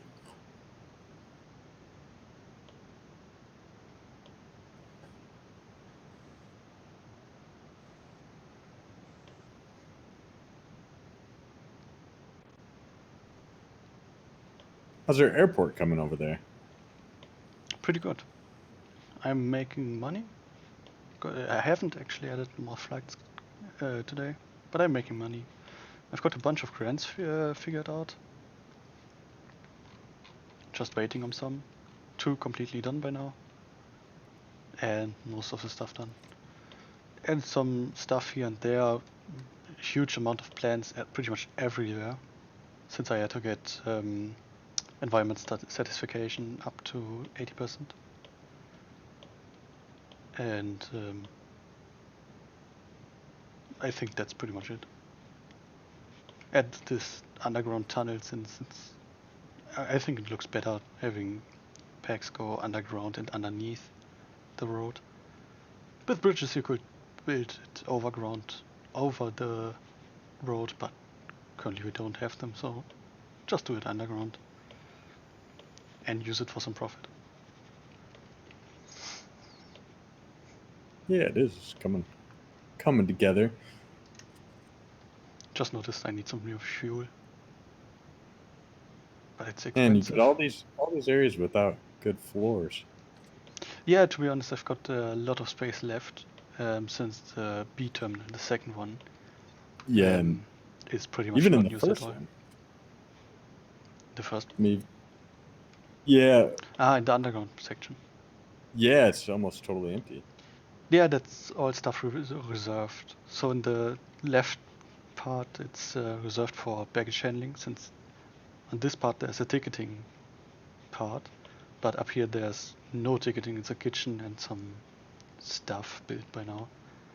Oh, If I'd go ahead and plan ahead a lot of more flights for B, for Terminal B, this area is specifically saved for that. And the rest of the space to the right is pretty much saved up or dedicated for more baggage carousels. This airport is pretty gotcha. much pre-built with one terminal with enough space for most of the second terminal, but second terminal pretty much nearly empty and no Gotcha. flights scheduled for it. Gotcha. Which I guess it's gonna be pretty nice if we upload it. People can fiddle around with it a lot. It's fully pre-built airport with just some stuff to do. Yeah, well, it's a pretty solid expandable design, which, yeah, I mean, that's really one of the hard parts about the game. You clearly have more experience than most in building a good airport because you've left yourself a ton of room and basically an outlet to be able to keep building. Yeah, you can extremely see it on Terminal B, the lower side. That space is all reserved for security. The whole level, the whole ground floor is just dedicated for security if it is needed. But currently Oh, and it's running fine. you're gonna walk them over there insecure. Yeah. Gotcha. That's what I was curious is because on your A terminal you only have the securities. They're decent size, but not if you start landing. Not if you start filling up those gates. Yeah, no. You can see the B terminal's security. The little bit security that it has is already as big as both security zones for the A terminal. Is it identical size? I'd have to count. I might be. Gotcha. Let me measure. You have horses. I'm surprised though because I opened a year plus old airport and Edge and everything still works, even baggage. I'm I'm mildly surprised. We put a lot of effort into that. Our original goal was not to keep everything always backwards compatible. We have had 2 patches that were not backwards compatible. That it was way back in July of 2017. So it's been quite a while. Is that right? Yeah. Yeah. 2 years ago, over 2 years ago. I thank you for joining us. Really appreciate it. Glad you're enjoying still. Lovely SimAirport series here it was, by the way. A lot of series, actually.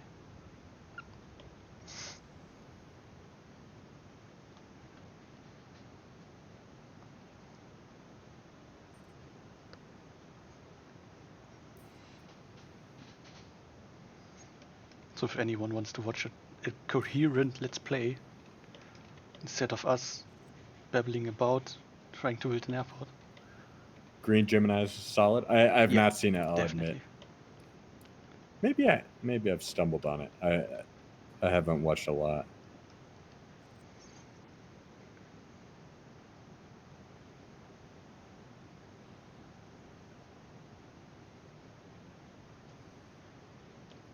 I saw over here on Steam. Does anyone know if there will ever be a Sim Park reboot? I'm not sure. It probably won't be by us. Hopefully, there will be. Zoo Tycoon was the bee's knees. Although it was later in my game playing career as a youngster. Much later, in fact, I believe. But I think somebody is doing a Zoo Tycoon game. Last I saw, I think they were kind of taking their time on it, or it was a small small kind of side project team or something. I'm not sure. I think it was looking sexy though, if I recall correctly. I know It the was. devs of Planet Coaster are actually doing one. Planet Zoo. Oh, yeah, I saw that's more recently announced. There's one I saw on the Reddit, the Tycoon subreddit, quite a while back actually. I'm trying to think what the name. You're right though, the Planet Coaster guys, and it looks beautiful too. That one, the Planet Coaster one, but it'll probably be light on management too. Let's see. Dinner time on the East Coast. Indeed, chick. Winner, winner, chicken dinner. Says delete key. Bad brands, LOL'd. I will LOL too. Just barely. Hello, Centala Man. That's an interesting name. I like it. Oh, shoot. I accidentally said remove this user's messages. I did not mean to click that button. I'm sorry, Centalo Man. Sincerely, I did not mean to do that. Never clicked that button before. I won't do it again, I promise. Sorry.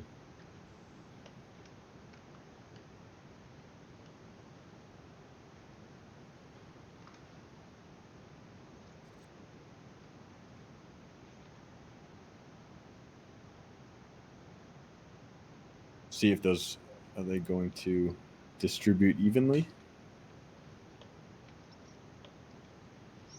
Not completely, mostly. That's looking Two pretty of the solid. first escalators are completely unused. Which one? The Oh, last upstairs. top and yeah.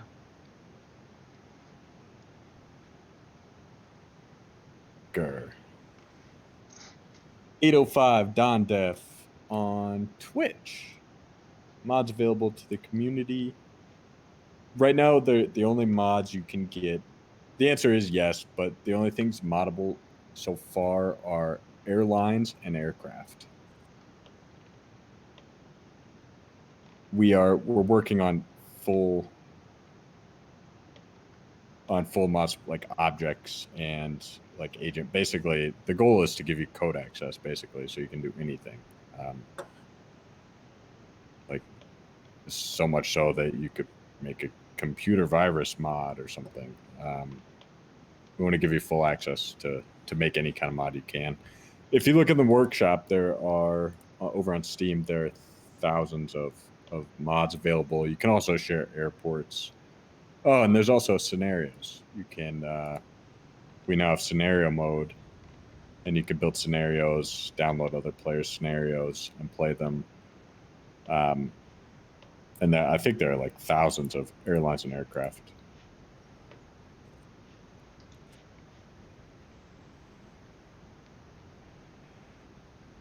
Security mod to make sure no planes get hijacked. Right now, there are no plane hijackings, so you won't require any mods to prevent that. There's no true campaign, but the scenario mode stuff is as close to campaign as you'll get. Basically, you can, and the game comes with a scenario editor as well, so you can make your own scenarios and upload them to Steam Workshop or share them. But you can build an airport in scenario editor mode, and then you can set up whatever starting conditions. You can make the player start in that airport. You can set like time requirements or monetary penalties.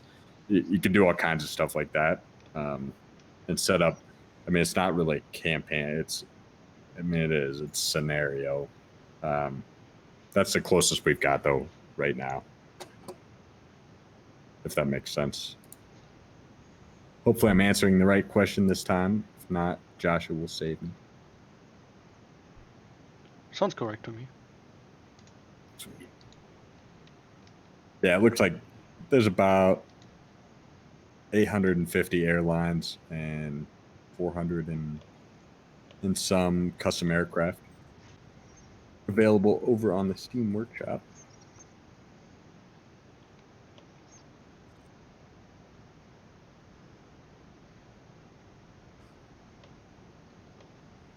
Those of you on Steam, if you're just joining us, you got Joshua and I'm Arthur with two of the devs.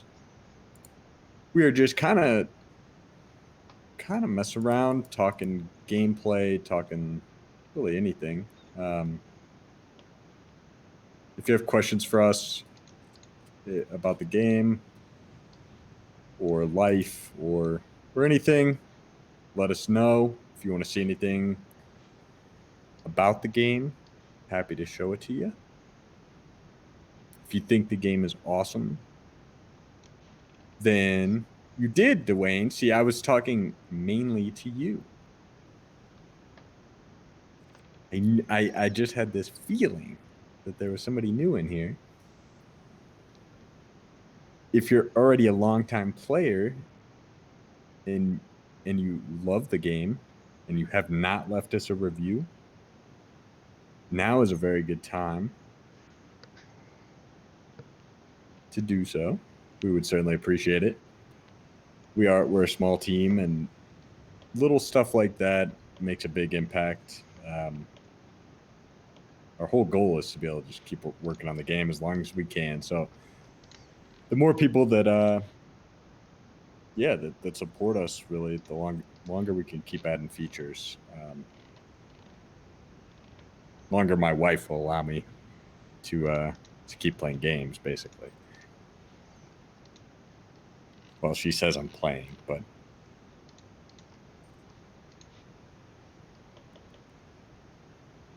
what do you think, Dwayne?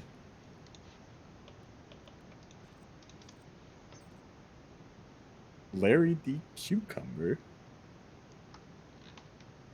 I would love to know how did you get that name? You have horses over here on YouTube. This is one for you, Joshua. Are your baggage handlers loading all the bags onto the planes? On our airport. Seems like it. My guess is they're not. For this The plane, reason that no. the reason that happens is because of timing, and there's right now we don't like have a cutoff for checking the bag, and so some of the bags get there and the truck does not wait. We could make it wait, but then how long should it wait?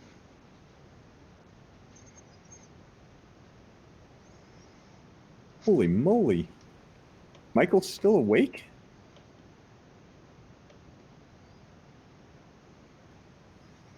Maybe he just woke up? No. It's like 11 p.m. in Britain. I don't think so. Yeah. Huh. Gosh. He's usually out of here earlier.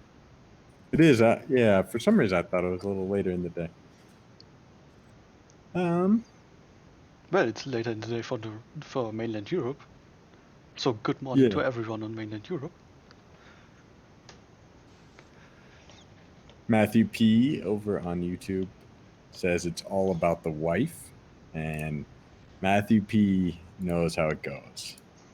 This is very true. If you're married and a game developer, you know who you got to keep happy to be able to keep working on games.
Palmer, there's another report of this. All games sounds except ambient weather stop working after a while.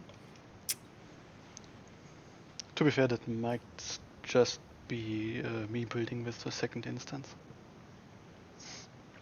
We haven't actually pushed a build with me building from the first instance. It may just be that issue. Oh yeah, it's still okay. Gotcha. Okay. What are we waiting for? I thought you did that next day. Well, oh, that's right. You just said earlier. Sorry. You just said earlier you had a couple builds today. Yeah. So it's in that build. I think I actually already pushed the mem size fix, but it might be me building with a second instance. Yeah, well, I mean, it was probably pulling the settings from the other one. Yeah, I mean, almost highly surely. possible. Yeah. So okay, so if you're watching, whoever reported that issue, pretty sure for like the fourth time that we have the fix for that. That's an issue on the Edge branch only, but yeah, still worth mentioning.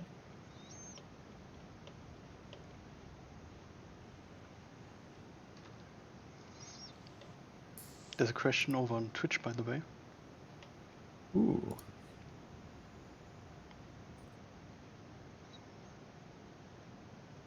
Catabass says on Twitch. Oh, I missed a whole bunch. Sorry.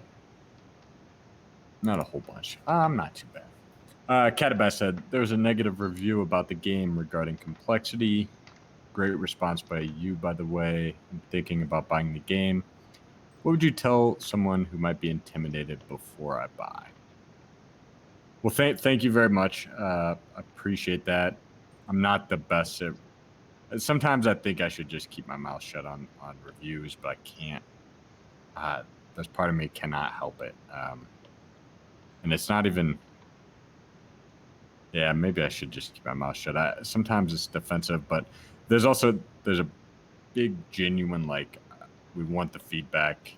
Also, not a huge fan of like super fixable feedback or like small feedback that it's like that kind of stuff. I don't want it in a review because it harms the potential of the game. I mean, it discourages other.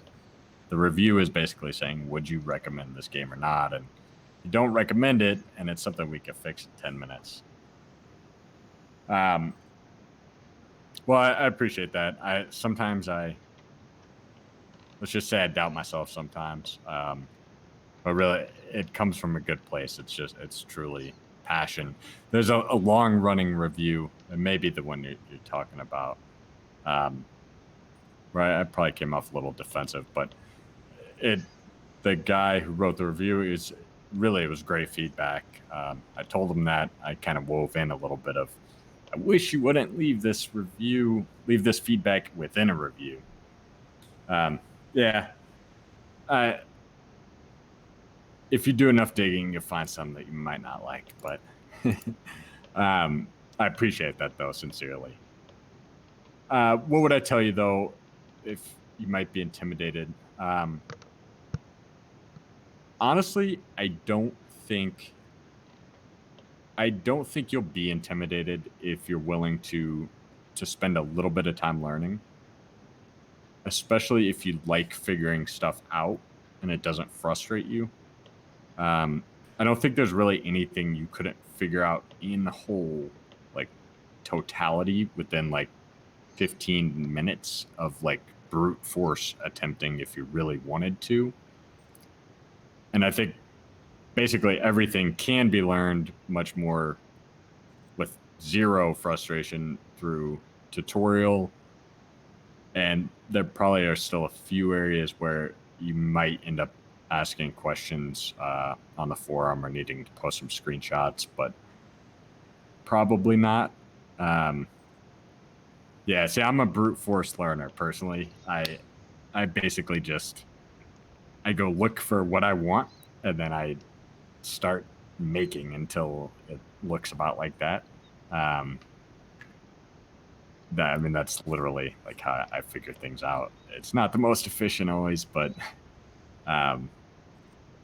it's only led me down the wrong path a few times. I'm kidding. That would kind of be what I would say, though. The cool thing about the game, and some people give us slack for this, but is we've been very cognizant of keeping the barrier to entry really low. And so when you first start the game, I'd suggest the tutorials. I'm not a tutorial kind of guy myself. If it was me, I wouldn't play them. But the alternative is you can just start a new game and play the default airport. So you start out with a starter airport where right away you can open up the schedule and accept a flight and drag it onto the schedule, and you can have flights landing without building a single thing. And then from there you can start breaking down one little area and building it back up. As opposed to the brute force learning, that's the military style approach, I suppose.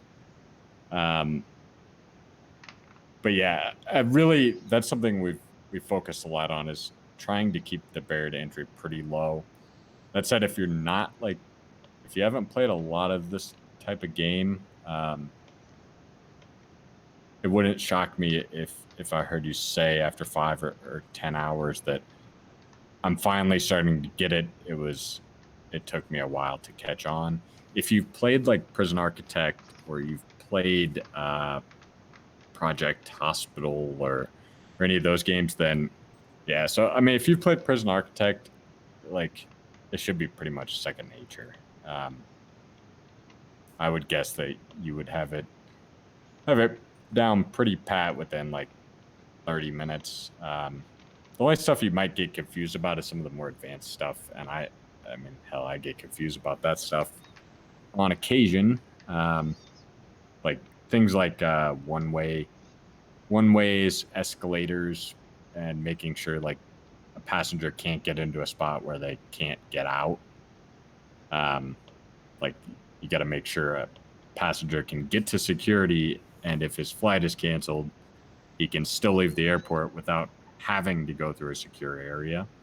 That kind of stuff. But there's a lot of contextual warnings on everything. Like in those situations. Generally, though, I think, honestly, if you play Prison Architect, you should pick it up pretty quick. I'd say the biggest difference is between like gameplay styles of the games. There's less forced gameplay in SimAirport. You got to be almost a little bit more self-motivated / a tinkerer to some degree. In Prison Architect, you could be perfectly happy with just kind of, I don't want to say murdering prisoners, but you could play it a little bit more arcade style, whereas SimAirport's a little bit more definitely more on the simulation side. There's not as much you're basically battling against cascading failure. That's your worst cases, and you will likely encounter it pretty quickly. Your security gets backed up, then everybody's late to the plane, including the crew. Next thing you know, the next 4 flights at the gate are canceled because the same thing happened all day, and it's going to piss people off. You got to increase capacity, and et cetera, throughout the whole chain. You're battling environment a little bit more than you are outright antagonists. Learning wise, I don't think you'll have any issue. Sorry for the very elaborate explanation. And honestly, yeah, absolutely. I appreciate that. And if you don't like it, we'd love to know why and details, and I'm not even if you don't like the game, you don't like the game. Leave a negative review, especially if you don't think that there's any potential in it. In my opinion, you're doing a disservice if you don't leave a review. Either way, I want you to have fun with the game. But any detailed like what you get hung up on coming from new players is really valuable, especially with like a varied background. You're familiar with Prison Architect. We're now so many years into this development. I mean, I haven't played Prison Architect in like 3 years now. So yeah, any like details on things you're hung up on or just like terrible or different, like we love hearing. It's really helpful.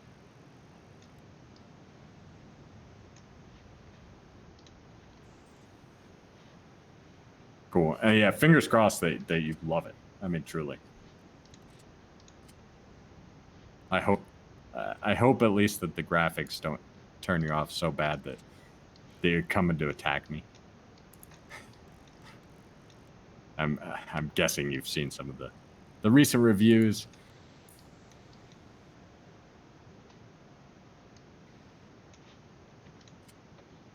Yeah, I mean, I kind of know how it goes.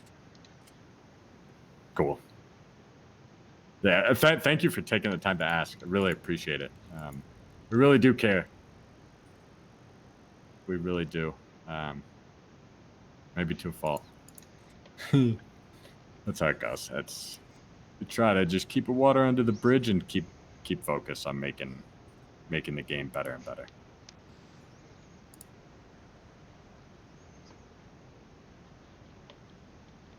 RD Sussman on YouTube. Hi, y'all. Again, thanks for the good work and the fantastic game. 1,200 hours. Having an issue with tax getting stuck permanently in the airport despite not having obstacles. And RD, are you playing on Edge or default?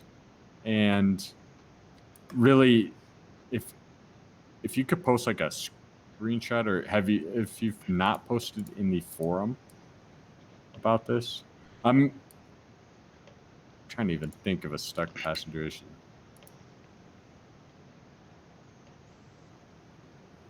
Yeah, really a screenshot, and barring that, especially if it's happening consistently, then we would definitely love to get a save. We used to have this kind of issue all the time early in development. I think it was the 1 day after we released the game into early access. The game was very, very buggy at the time. And I watched this guy play on, I think his name was Sips, something like that. I didn't know people watched streamers play video games at the time. I watched this guy play there were 2,000 people watching him play SimAirport. It was incredible. And I watched passenger after passenger get stuck in his airport. And I mean, it was just appalling. Appalling. We got those issues mostly worked out within the first few months. You're on default. Okay. Per chance, I'm aware of one bug that maybe, is that right, Joshua? Outdoor objects on the default branch. That would be another issue. Outdoor object, actually, so the issue was any object that has a queue. Be aware that any object that is used by a passenger can or has internally a queue.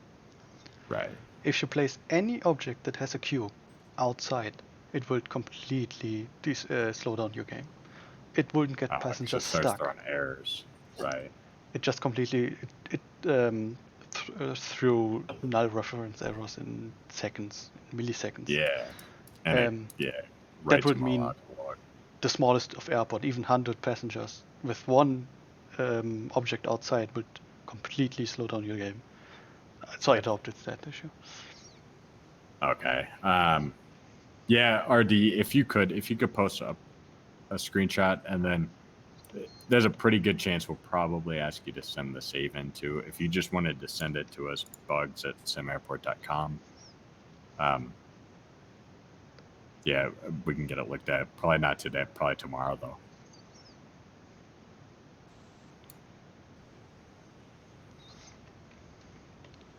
Zane Dad, welcome. Hello, hello.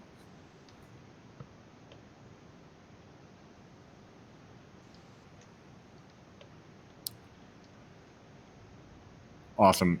Hope you enjoy Catabass over on Twitch. He says he's playing SimAirport now. Fingers are crossed over here. We are holding out hope that the graphics aren't going to make you tear your eyeballs out or anything. Quick tip, really, really lovely quick tip.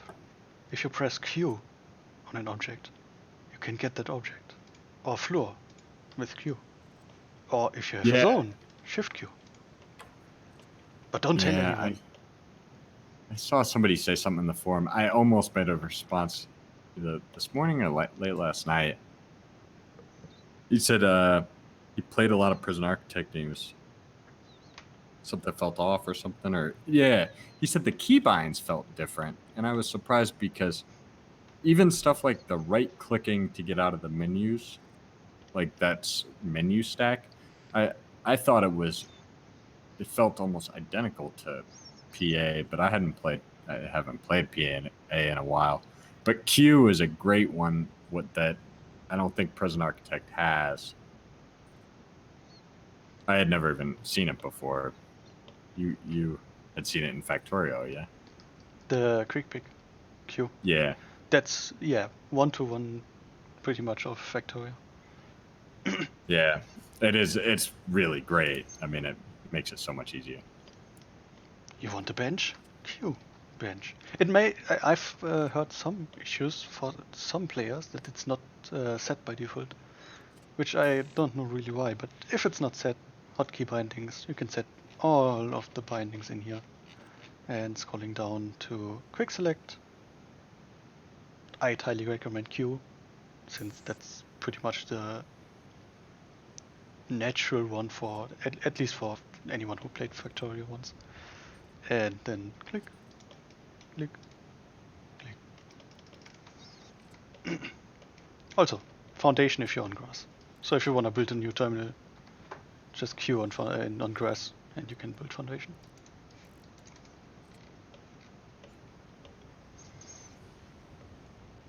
Ooh, that's high. I appreciate that, RD Sussman. I don't know if top 3 of all time. That's very high praise. Definitely appreciate it though. Glad you're having fun with it. Yeah, we certainly try. That's very high praise. I don't know if we deserve all that. Yeah, definitely giving our damnedest.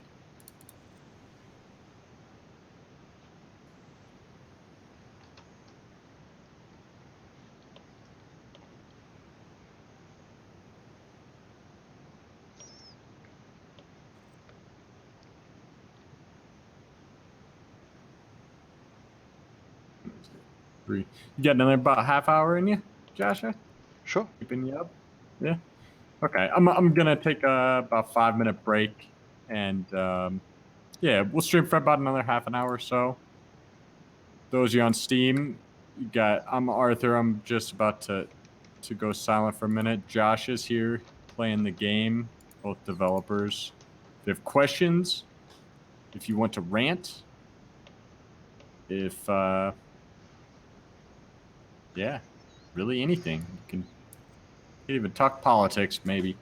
No, let's not do that. Yeah, we're here. We'll answer any questions you got. It's a great time to buy the game. It's on sale, 50% off.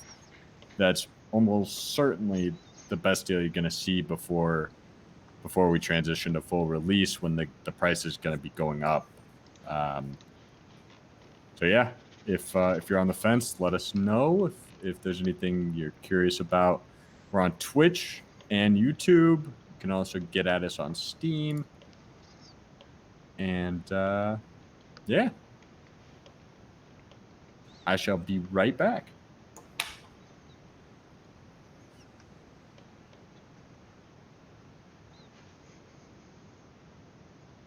For Cannabis, it's this MP. I'm guessing you mean multiplayer. I know Prison Architect tried to do multiplayer. I don't know how far they are. But no, this is not multiplayer. I'm just mainly playing, and Arthur's mainly answering. we first tried the first stream the first live stream we did, Arthur tried to answer and play. So that didn't work out very well. So we transitioned over to doing two-man stream. Regarding the topic multiplayer, we discussed it. I think we discussed it even last stream and definitely discussed it in the forums. Technically, it always could be done as Prison Architect did, but honestly, I don't see, and I think Arthur doesn't see either, it coming anytime soon. Might be a funny thing to play with, but I think we got some other lovely features on the roadmap way before even thinking about it. General notice, by the way, I've only got Twitch and YouTube open. Currently no view on the Steam, guys, so if you want anything quickly answered, come over, ask a question on Twitch or YouTube, or just give Arthur a couple of minutes, he will be back in a second. Reddit met on YouTube. Have you guys thought about creating a SimAirport Discord server? Many people have asked. I think we even had one once. I just discovered Discord and how it works, but I think pretty much no one in the team uses it much. Really, if we are highly active on pretty much the forums all the time. I'm pretty active on Reddit or subreddit, even moderated it before working with Arthur. And Twitter, if you write us, we usually write back as soon as possible. So we may talk about it internally later, and if we make one, we'll definitely notify all of you.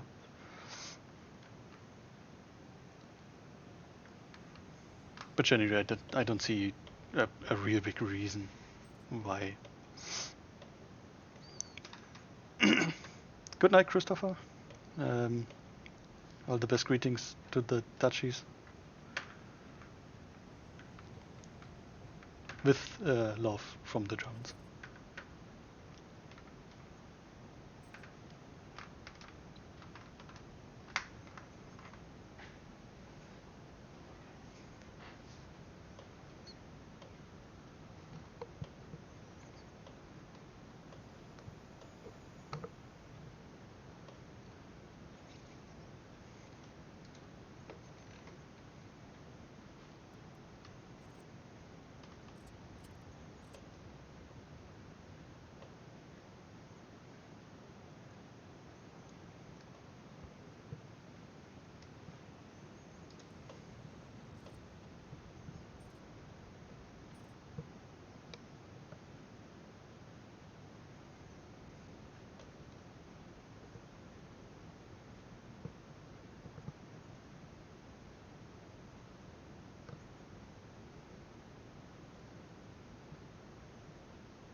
Fitty asking, do you plan lounge reception, catering? Catering we talked about earlier in the stream.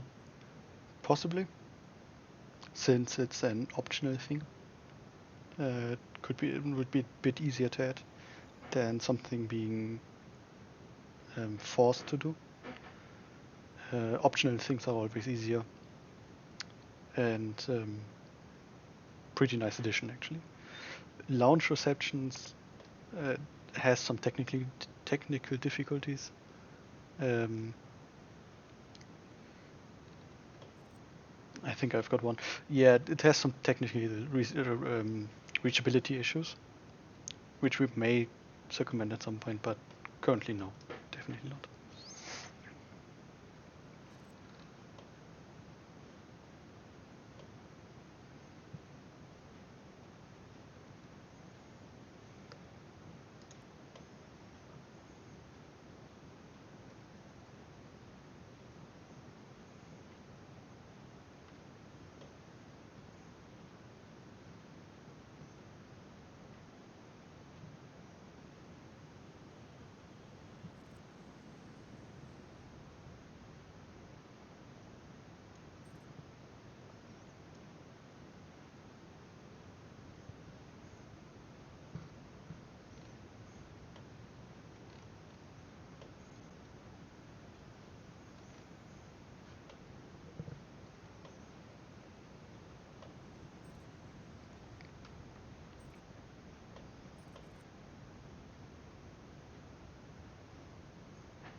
And Kadabas over on Twitch asked if different arcade games having different prices affect boredom differently.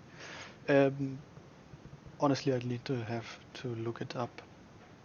I'd guess no, actually.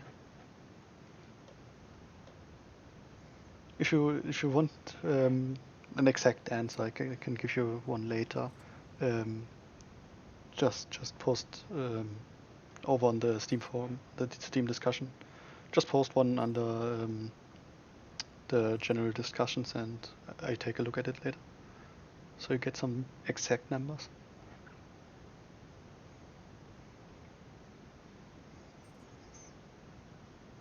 Phil on YouTube asking, rebalancing negotiations to have less need for stores in negotiations.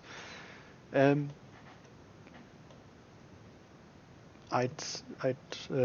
don't really have to. I'd have to look through negotiations to see how much it is. I haven't actually played myself. I haven't actually played them that much myself. But for any feedback regarding that,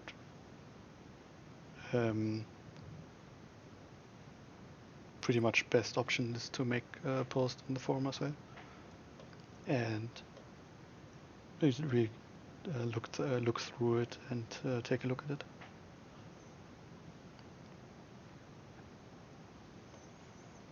I think on this airport I did some negotiations last time, and it didn't have too many stores used by them. I've got 2 over here, and that's it pretty much. But like I said, if you have an airline that wants way too many stores, we can definitely take a look at that.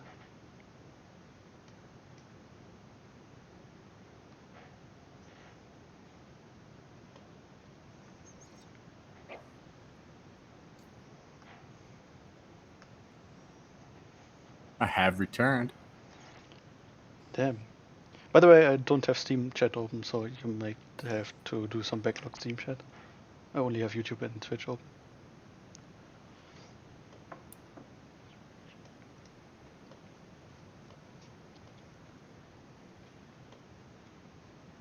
Can you still hear me? Yeah. Oh, okay. I was gonna say. Did I miss anything? Fireworks? Explosions? Plane spotting. Plane spotting? That works too. Aw, Christopher von Bronckhorst. See you later. I love his name. He might be gone by now. He probably is. That's okay. I told him good night, and love from the Germans. Good. Did we get confirmation that he was Belgian? That he was Dutch? Dutch. Belgian. Yeah, he said he's from Netherlands. Okay. Good. That would have been a mystery. Rat-a-tat Matt, did you tell him about the Discord server? We actually don't have one. Yes, there is one.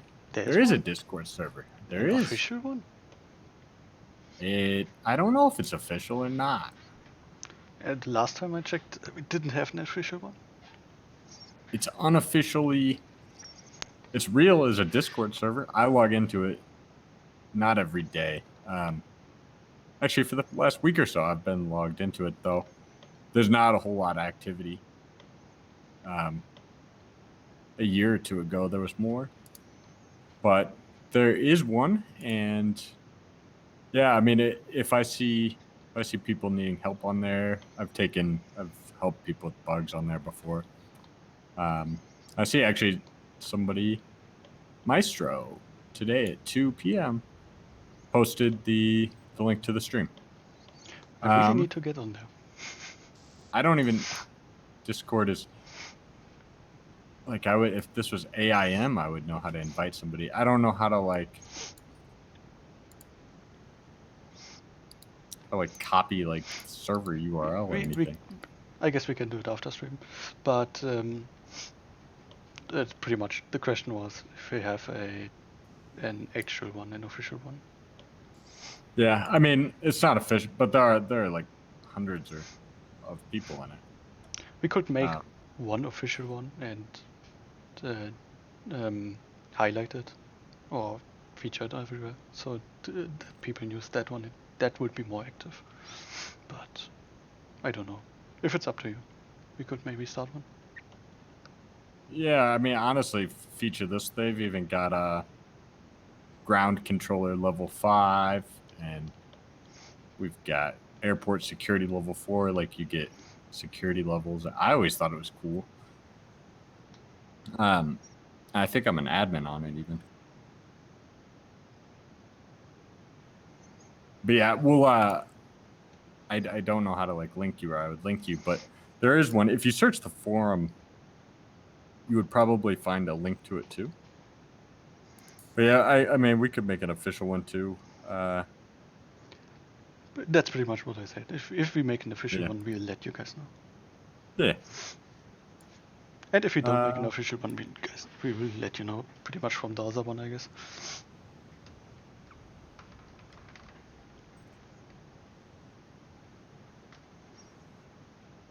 Rebalance airline negotiations. Yeah, we were talking with Michael. Actually, made a post about this on the forum just yesterday, maybe even this morning. Actually, there are a couple balance issues with the airline negotiations. I agree with you. That's one of them. Part of the issue there, I think, is that it's not that they just want. I think it's treating stores and lounges very similarly, like they're on the same scale, basically, even though they are treated distinct. I think that's part of the issue, and yeah, you're right. Like they should just be less interested in stores in general, because you're correct. There are very few Delta stores, or United, or I can't even think of Lufthansa stores. Lufthansa? I'm not sure I've ever seen one of those. How do you say it? Lufthansa? Luft? Yeah, Hansa. Anza. The H is the most interesting. It's H.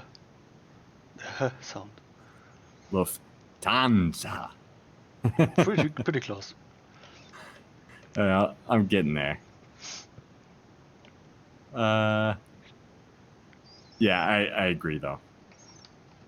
I only talked shortly about it, but I didn't actually play it that much with negotiations, and the time I played with it the Effort Air only wanted these two stores, so I couldn't tell much about it. Yeah, to be honest, I haven't played a ton with it either. It's fairly dynamic, like the way it works. So it's not. It makes it kind of difficult to debug sometimes because it's quite dynamic, and the goal is basically for it to be a realistic negotiation. Some of the weights though, and like the values that it places on stuff probably do need tweaked further. Michael's our resident expert on all things airline deal negotiation related. We'll make sure to pass that on to him. I think he was still on the forum just a little bit ago. I don't think he is on our internal stuff at the moment, but yeah, you could also, if you posted about that in the forum, we could make sure he jumps on it as well. Let me see here.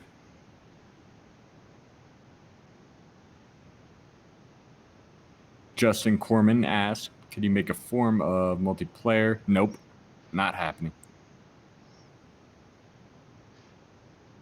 But Justin would have liked it if your planes can take off from your airport and land your friends' airports it would be cool,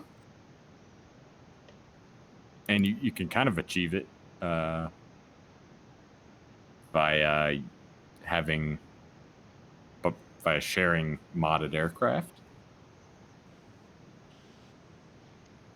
and modded airlines. But yeah, we're not going to do any multiplayer with SimAirport. It's a whole can of worms, and hats off to Introversion for adding multiplayer stuff to Prison Architect. It's incredible. My jaw dropped when I read their announcement about it. What a tall task. It's also a little weird. It's surprising to me that they put all that time into it, and then they kind of wash their hands of the game.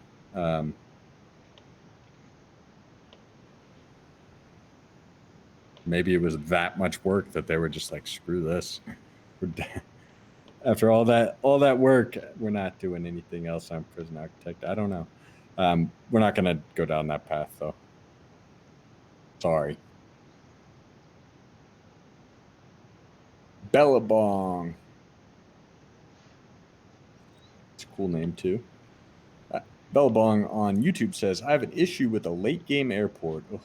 10,000 passengers at peak, where any construction work leaves Sim at the drop-off point for like 1 in-game hour before they leave the road. I've actually seen that issue in the editor. Yeah.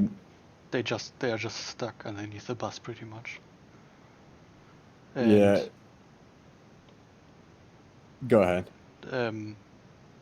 I think pausing the game for a second or two usually helps them keep moving. I think the FPO doesn't run instantly for some reason. That's exactly what's happening. It's running. It's just it's running very slow, and the queue gets backed up, and so that you'll probably see them leave there one by one. That's what I would expect, is they would leave there one by one.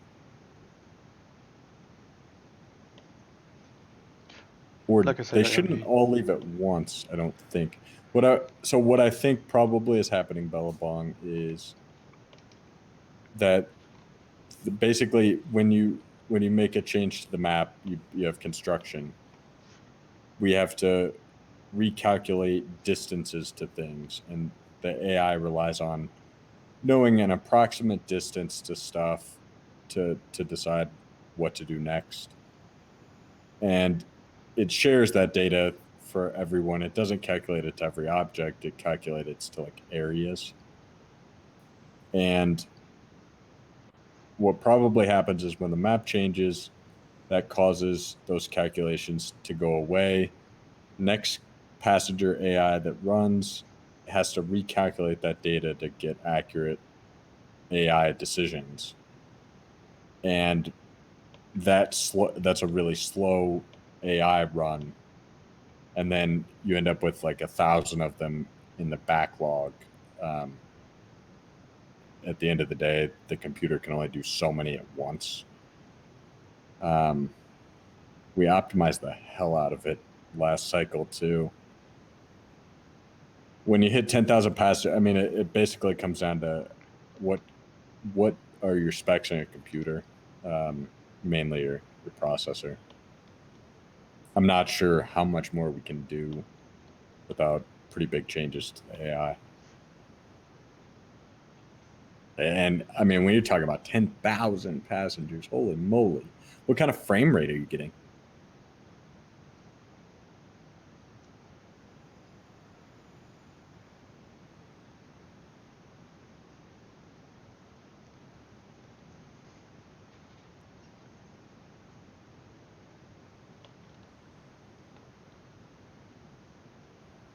Rat-a-tat Matt.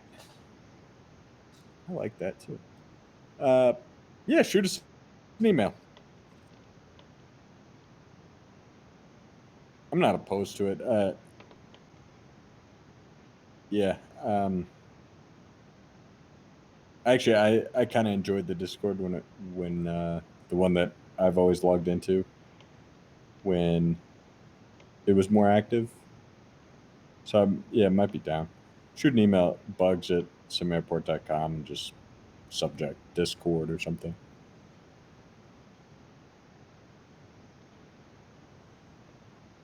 Bellabong airline exclusive terminals. So we kind of started getting into some of this. We've got the data to do like make airlines prefer gates that are near to their other gates, but we don't. We're right now we're not doing that. We're only like rating them how far they are from the like security, which is a proxy for how far they are from like parking, basically, or from the entrance to your airport. That's really all we could do, though, is distance based, like make the airline prefer gates that are really close to the gates they already have, because there's no way to reliably designate like what terminal is what. We could go off like the gate lettering, but I've seen some players like do A1, B1, C1, like players use it. Don't letter at all. What's There's, that? if you do A1, B1, C1, that's pretty much no lettering at all, and just use the default. Yeah, I mean, I guess even then, though, we could. There's nothing to say that someone uses them like that. I could see us basing it on that, though. I personally am of the mindset like we would try to run an exploration, like try to identify what like continuous areas have gates together. Honestly, we talked about gate grouping in our last stream, Yeah, and I think that would pretty much do the job in this case. yeah, I agree with you. Group a bunch of gates together, assign the whole group to an airline, and done. That is at one terminal, and the terminal is exclusive. Yeah, I like that a lot. You should post that. You should post that in the ideas forum. I'll admit I'm being a little bit. Normally, I probably would write it down. I'm a little bit lazy after a couple hours of streaming, but yeah, it would be a really good one to post in the ideas forum, just to even jog a memory on it. But I really like the idea.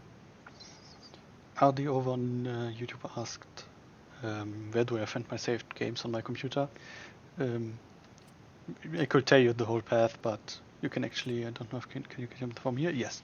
If you go to save game or load game, you have this small little button, browse save folder.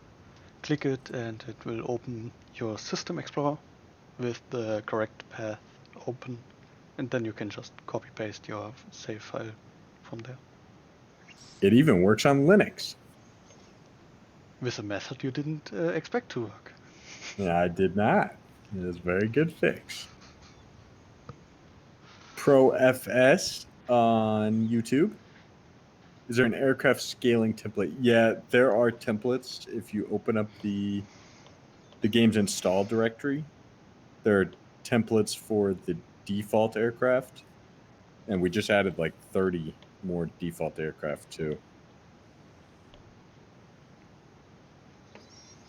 And those are to be able to create your own custom airline using the existing aircraft. You can also use those templates to get an idea of what scale equates to what in game, and then you could, if you were making custom aircraft instead of custom airlines, you could use the same thing to just as a reference point.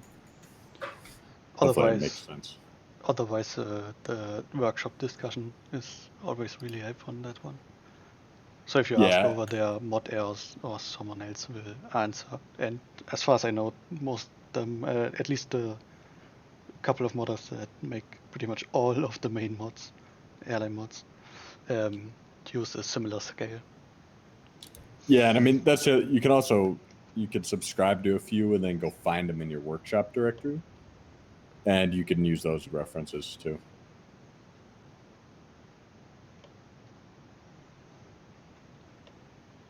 Oh, I missed a few over here on Steam. Devil Arcana, probably long gone, but if you are still here, Devil Arcana said, reminds me of Sim Tower and such, nostalgia. Vin said, agreed, friend, I love sim games. And I am right there with you guys. I grew up playing Theme Park from Bullfrog, Theme Hospital. I loved Theme Park. I think 95 released game. Yeah, that's honestly that's why this game exists now. If Theme Park had not have existed, SimAirport would not exist either. Sim Tower was also great, except for the stupid bug in the end game where you had to like run a command line utility to fix the rents or something like that. I remember doing that repeatedly, and it was still an otherwise great game too. Vienna calling, says Tellin 666. Welcome from Vienna.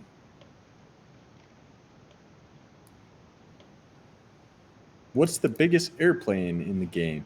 The biggest airplane would be the A380, definitely. yes.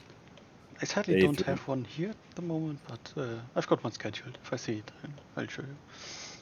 Yeah, it's a behemoth. It'll single-handedly bring a small security zone to its knees pretty easily because you're unloading and loading 500 passengers, 500 plus passengers. So a single flight inbound and outbound, you can have 500 arrivals or more and 500 departures or more. It's a big guy. It's a big guy indeed. And you'll need a big runway and a big gate, an extra large. It's going to be pretty interesting if we add larger remote gates. Currently, for testing, we only have the small one, but larger ones are trivial to add afterwards. It's going to be pretty interesting if someone adds and uses a remote gate with an A380. Yeah, how many buses? It would take 5 buses? 4. Yeah, Yeah. 4. We currently have them set at 150, so that would be 4 buses. That's still, yeah, it's... Oof. I'm not even sure you could turn that around. You'd have to have quite the setup, especially after the changes where that you're working on for the airside vehicles. It's going to get a lot tougher. Yeah, the traffic will definitely increase if you use remote gates for big airplanes. That's a lot of buses driving around. Yeah, I love it. I love it. For the guys over on YouTube, yes, we're actively working on remote gates. They are a bit buggy still, but I hope we're gonna still deploy one edge build tonight, I guess, after stream. And I hope that's pretty much all issues fixed. Currently only with small gates, but we'll most likely add larger ones and the correct textures for it. Coming most likely right Wednesday now too. it's got a little bit of programmer art over on Edge, but yeah, they're in there and they're available. You can play with them on Edge right now. In airport transportation, ProFS asks, we've talked a lot about it. I'd love to do it. I think it's a can of worms. It's kind of similar to escalators and moving walkways to a degree, with even more complexity.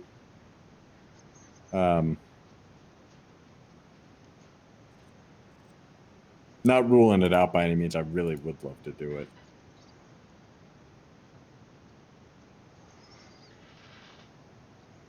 What it was over on Twitch asked, did your team plan to launch this game for Mac?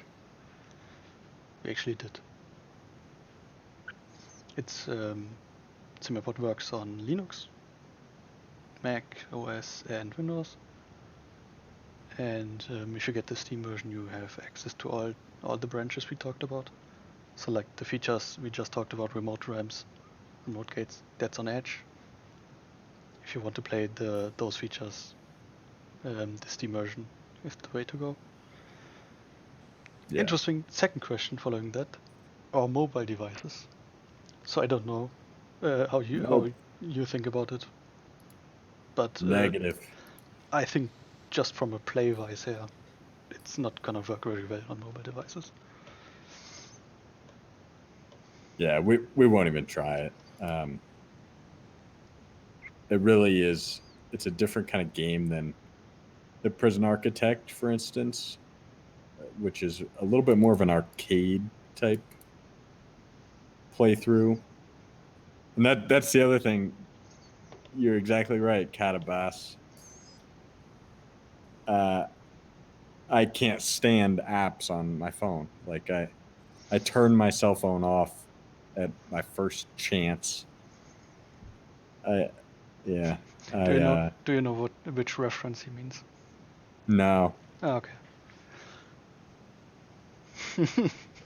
What is it? Is it a joke? I think Diablo or something like that. The predecessor of Diablo 3, I think was it. Yeah, he says it's Diablo. That would be Diablo 2? No, the predecessor. No, wait, predecessor is pre. Successor of Diablo 3.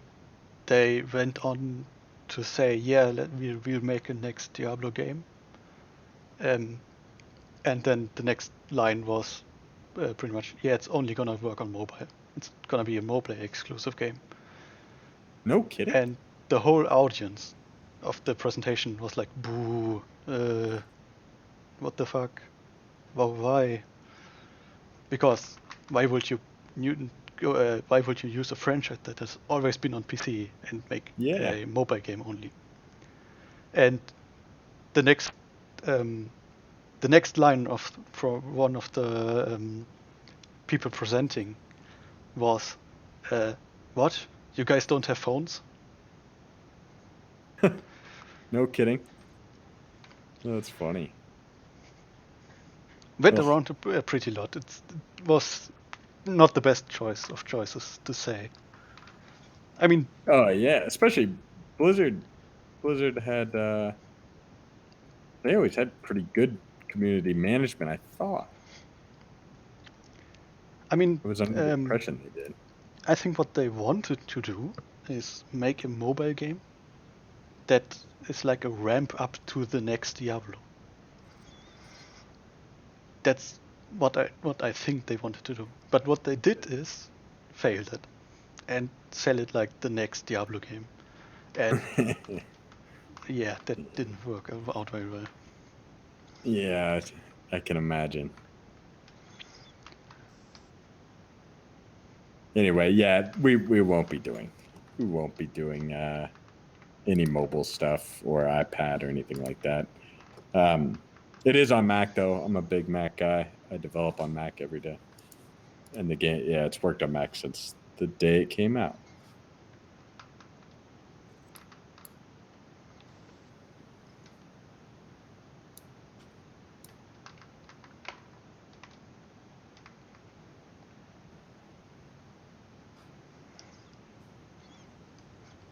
ProFS over on YouTube just had a look at the remote ramp texture. Don't get fooled by the bus graphic on it. It's not where the bus parked. It was just the first idea where the bus will park. You can pretty much see development ideas in progress if you take a look at it. The bus is actually parked besides on the left-facing side of the plane. But yeah, those textures will get replaced.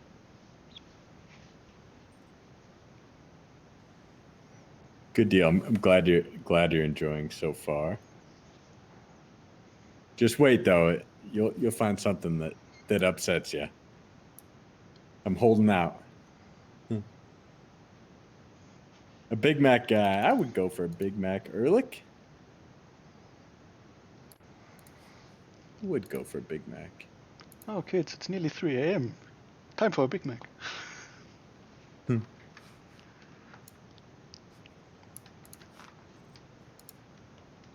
It's actually nearly 3 a.m. It's 1 a.m. for me, so Well, have you got this build up yet? no. It's not 2 a.m. Okay. yet. Ah. Anyone remember Airport Inc? Mark says. I remember it. It was pretty sweet, especially for its time. But it was buggy as all get out. And like it never got fixed. Was That was Airport like Inc. the game that was released in Europe under Airport Tycoon? it was yeah, and like the yeah, it was Airport Inc. It was also known as Air Mogul or Airport Mogul, Hmm. something like that. It had a couple of different titles, I believe. And BER-DLC, I don't know if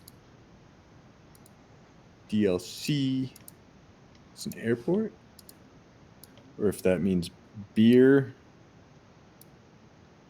downloadable. I don't know. Berlin to where? Kangaroo says on Steam.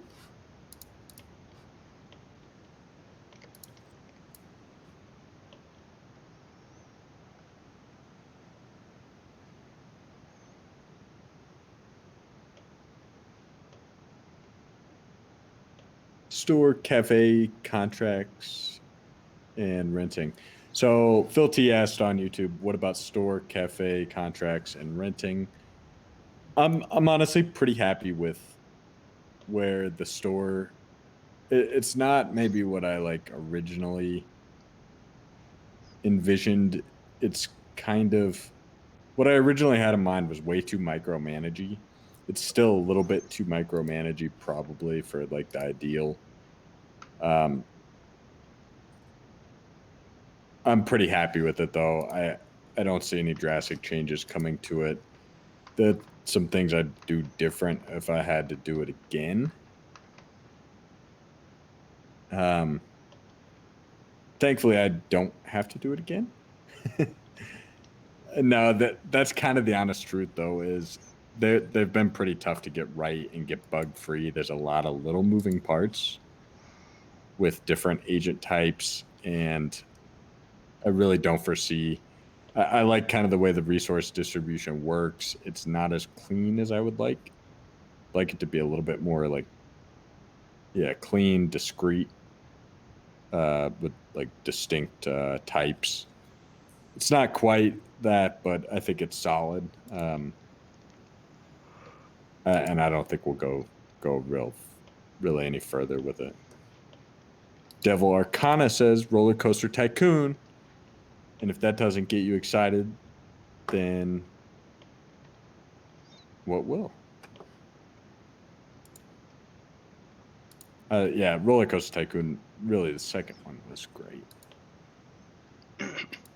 Big shout out to the guys working on Open Roller Coaster Tycoon, by the way. It's so lovely.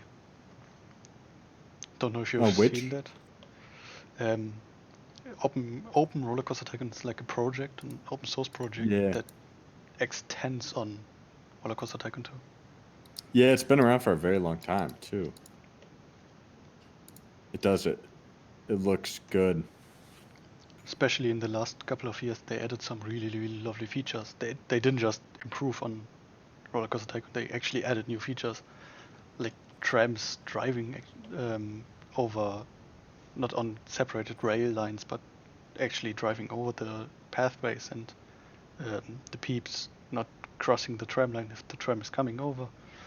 Oh, no kidding. Yeah, I thought that you had to import the original art from you your still own have. install stuff, You still have to. and they added their own art for that new stuff, or No, they use the old art. oh, no kidding. Yeah, Huh. the only thing they've done by now is completely replace the code base, Hmm. but the art is still the same. Oh, that's very cool. I did not. So if anyone is playing Roller Coaster Tycoon 1 or 2, I'd highly, highly recommend giving Open Roller Coaster Tycoon a shot. It's just even if you don't use any of the features in Open Roller Coaster Tycoon 2, just having the bug fixes and the improvements, it's a lot. Makes a lot. Makes me want to check it out again. Which actually reminds me of, it's another game that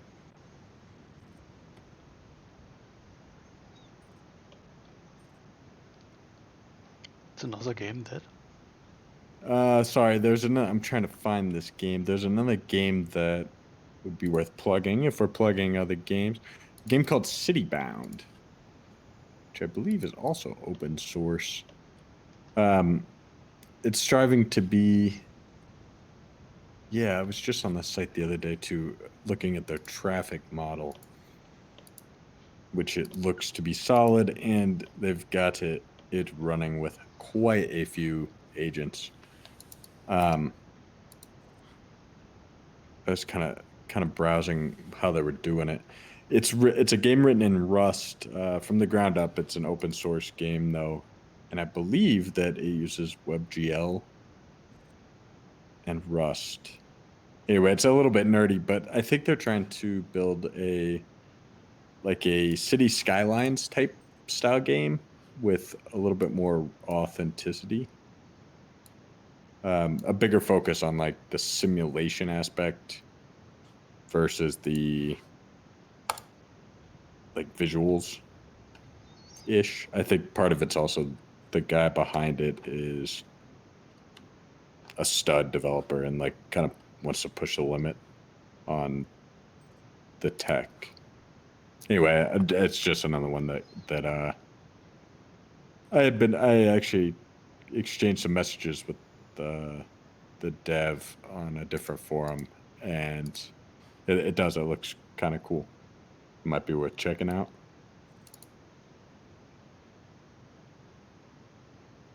Yeah, RD Sussman, that's exactly right. Honestly, they were pretty games too. I remember actually buying, I'm not sure if it was 2 or 3. I remember buying the box at a store for Airport Tycoon. I think it was probably, I'm not sure, it was either 2 or 3. And I remember like looking over the box and it being so beautiful, and then it just being so damn buggy. Ugh. I think I played Airport Tycoon 3, but it's a long time ago, and I was very young, and only had the English version with minimal English from my side. So I tried to somehow build an airport and didn't get far. Well, in all fairness, even if you knew English perfectly, it was like a 30% chance that you would get very far at all. It was just so buggy. And I mean, there was just some dumb stuff too, like the aircraft would just kind of like disappear into nothingness. They didn't try to simulate a lot of the stuff like we went to great pains to simulate. It did, especially for the time. It looked beautiful though. I actually remember it ran on my best friend's computer at the time. It wouldn't run on mine, and I had to upgrade my computer to get it to run. And by then we had realized that it was a dud of a game. It was super buggy, and I was bummed. And then I moved on to the next game. The wings. Yeah, so Justin, that's actually one of the things on the list that we're kind of working on at the moment is some changes to how the pathfinding works for not for aircraft, but for the other vehicles on the tarmac. And kind of one of my stretch goals for that is to basically get those gates off of the grid and or allow them to be a variable distance from the taxiway. Um, without having to just make the gate be bigger always.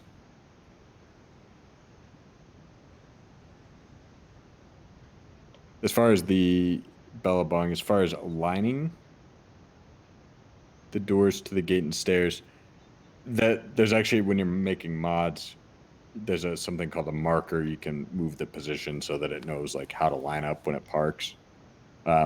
What I want to do though is actually allow you to extend the gate. Basically, really, it'll be you're making a fake little taxiway node in between the gate and the taxiway, but in a non 10 by 10 size. That's really, in essence, what I'm kind of hoping to achieve with that. No promises though, but it's technically doable. Interesting thing, by the way. Looking at my design, I've got 2 parallel taxiways, and technically this could be done in 3 ways, or a bunch of more actually. But the one thing I wanted to talk about is, for large planes, you technically need a 3 wide section for taxiways, so 30 cells, to be completely sure to not hit anything, any plane to the right or to the left. And I know some airports do it, where such a wide taxiway is actually used as 3 taxiways. Which means, if you think of this whole thing, the 2 parallels and the grass in between, if you think as this whole part as one taxiway, let's call it alpha, you'd have taxiway alpha in the middle, straight center line, but at the same time you'd have alpha 1 and alpha 2 to the left and to the right. And if a big plane like a 747 wants to go down this taxiway alpha, it has to travel on taxiway alpha. If something like a 737 wants to go down the same taxiway, it could travel down taxiway alpha 1 on the left side, and at the same time another small plane could travel on taxiway alpha 2. Don't know if you have seen that on some airports, but I've looked on some, and it looks really, really interesting. Yeah, well, like I want to say it's JFK, but it may be Teterboro. But there's an airport on the East Coast in that area. It could even be LaGuardia, where they land A3. I'm almost positive, something along these lines. But I believe that they land A380s, but because of the clearances and the airport is like built into, it's like surrounded by city/water. There's like very few ways, like areas they can route the aircraft around. I want to say they had an A380 a year or 2 ago clip a building even on taxi. Yeah, exactly. There are like major taxi restrictions on the A380. But yeah, I mean, basically, it's exactly that they're requiring a huge berth to get them through, like both around gates, but also even buildings and stuff. Our original like graph design, the way we did the underlying algorithms, supported this kind of stuff. It used clearances, like, but it basically we had to move it towards a bigger abstract nodes due to performance reasons. We could still do something similar. We do something similar, requiring +1 neighbor on all sides of it right now. We could make the A380 require +2 neighbors, but it wreaks havoc on an airport really quick. Like, imagine if we required the gates to be empty with this layout, like you would be, in order for a plane to taxi next to it. You could make it something like I just described. So you have two types of taxiways. Sure. One small one like we have now, and then one big one.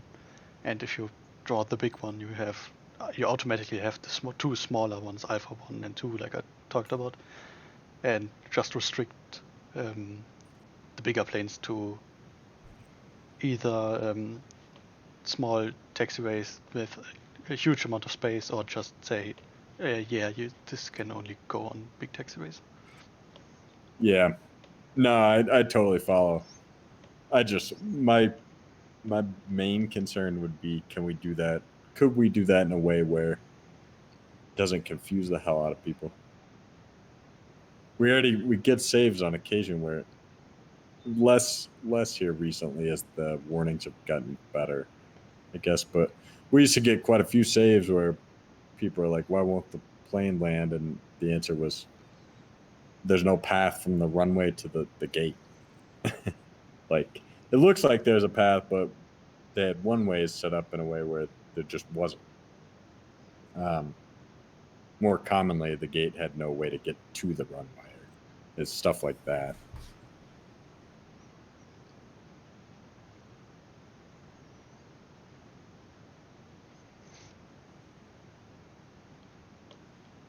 Eric on YouTube, Eric Larson said, "Just bought the game today and finished the tutorials. Great game so far. Seems to be very in depth." Awesome. Thank you very much, Eric. Really, really glad sincerely to hear that you're enjoying it so far. There's quite a bit there. Some of the stuff that seems like really simple. We were talking about, somebody was asking earlier, how do I get my passengers to the gate on time?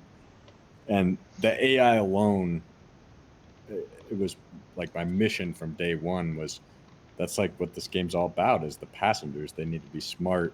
Like that alone, there's so much depth just in how you can kind of corral them. Um, and it's not perfect yet, don't get me wrong, but really, really happy to hear you're enjoying the game so far. If you haven't yet, by the way, and if you don't hate the game in the next few hours, consider leaving us a review on Steam. We would definitely appreciate it. It really helps us. It's a great way to support the game for anybody out there who's enjoying it and has not done so already. Definitely appreciate it if you'd consider taking a few minutes to do so.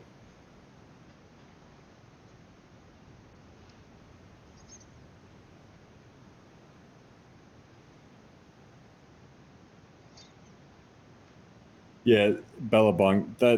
That's exactly why the A380 has had, it's not only the taxiways, but that is a big issue. There's also a weight issue with A380s, I think. Or well, airports are saying it, at least, that it beats their runways up. Um, I've also, from my understanding, is there's a gate issue too, or something. Yeah, it needs huge gate requirements. Yeah, and It's a huge plane. It needs huge gate. It has a huge gate requirement, so it's hard to park. I mean, it's got the full 80-meter wingspan, yeah, and I think from an airline perspective, it's not too effective. If you fly hub to hub only, something like Emirates, um, it's still profitable since you can completely fill it up. But for many airlines, it's just not profitable enough. yeah. I think they're mainly only, it's mainly flying international routes now. Yeah. I haven't seen one flying non-international. To be fair, there was a 747 flying nationally in Germany a couple of That's, months back. huh. Regularly? I think just supplement service since Air Berlin went bankrupt. Uh, And I think Lufthansa just pulled all the people in that went. I think it was between Berlin and Frankfurt or something like that. And they had so many passengers, and they just put a 747 on the route for like hmm, not even an hour flight. hmm. Yeah, it's unusual. Uh, Eric, oh, cool. a controller.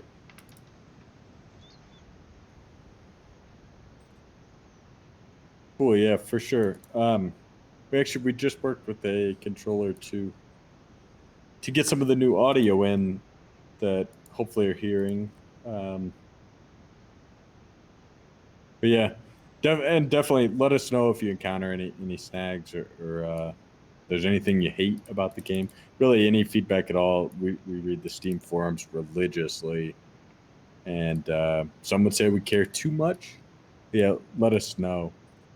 Speaking of caring, Orange 9098er says, hello there. There's literally glitches since release of the game. During boarding, the passengers who boarded are spaced. Also, the passengers stretch for some reason, possibly after getting a warning about not meeting an airline's fuel satisfaction. I'm going to let you take this one, Joshua. I don't really know where to start. At To be the honest, beginning. I don't think there's any issue still from the beginnings. I think pretty much all code parts have been reworked, so if there's any issue, it's pretty much either a reworked one, a reintroduced one maybe. But I doubt Or by design. Maybe that even. But I doubt there's anything still I doubt there's any bug still that has been on day one. Yeah, it's basically impossible. The code is turned over like probably 4 to 5x. Basically, it's not possible for there to be, aside from maybe something really outlandish. But yeah, almost always, if you see a bug, it's something that either just recently broke or it's something real minor, and it's been just kind of after the May-June update for the Mac App Store.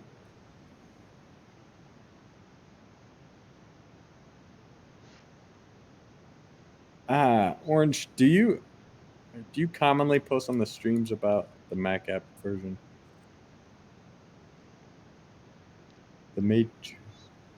Just going down the list, by the way, during boarding, the passengers boarded are spaced. So I don't know really what he means by that.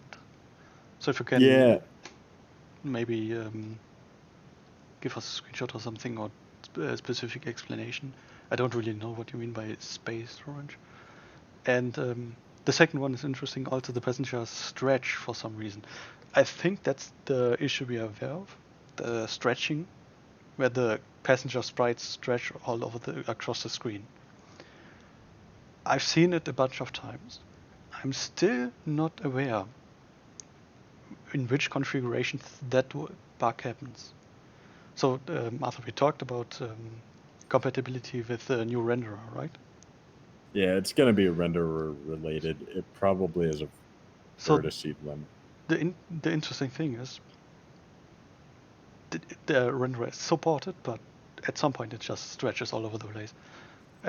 Orange, the one thing to fix it immediately is to switch back to an older renderer. So Agent Renderer V1 will always work. Giving the other ones a try, usually the other ones work. But V1 that will always work and not result in that error. Regarding the spaced issue, if you can elaborate on that one, that'd be nice.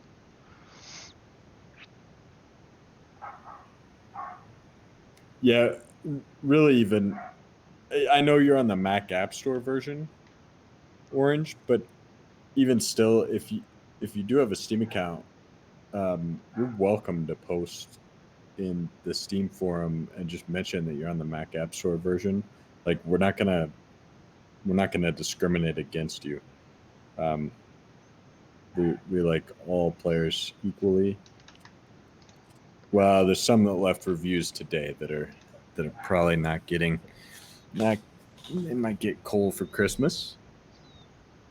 But yeah, I mean, we're more than happy to help you. And honestly, if you want to shoot an email to bugs@simairport.com, but if we could get a screenshot of of what you're seeing, and if you could try the V1 renderer, and possibly I can't tell exactly based on your description, but we maybe would want a save game file. It's a little hard to tell. I'm not sure what the spaced thing means either. Just to show you orange, graphic settings, agent rendering mode. By default, you're usually gonna be set to V2 plus AC, or V2 usually normal.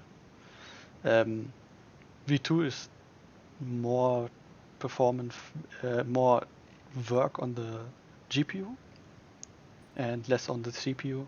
V1 is the counterpart to that, and usually going back to V1 fixes pretty much all issues regarding stretching, at least. And Bellabong said the stretching issue happens on V1 render, on the old renderer.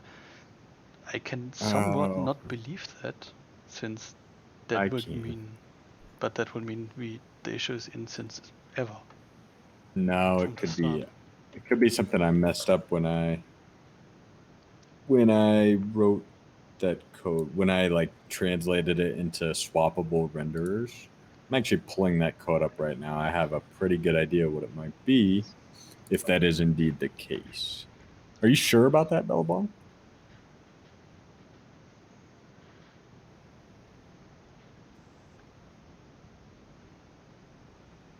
I have a feeling. Kadabas just gonna answer some questions in between. Kadabas on Twitch asked how to get back to the main menu and on tutorials.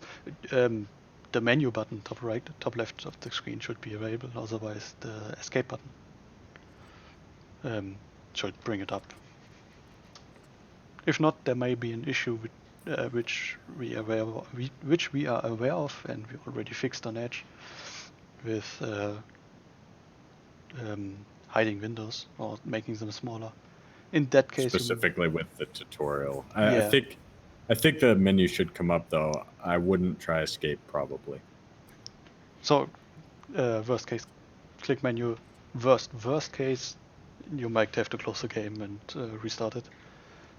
Like I said, we already fixed the issue on Edge, but it hasn't just gotten onto the default branch. What happened about EAM flags? Networking users asked over on YouTube. EAM flags, I think the EAM flags are in the July default deploy. So even they're in on default. The one we are playing currently, I think I haven't just unlocked them yet. Saves that were persisting, so previously made before the July 2nd update, have them automatically enabled.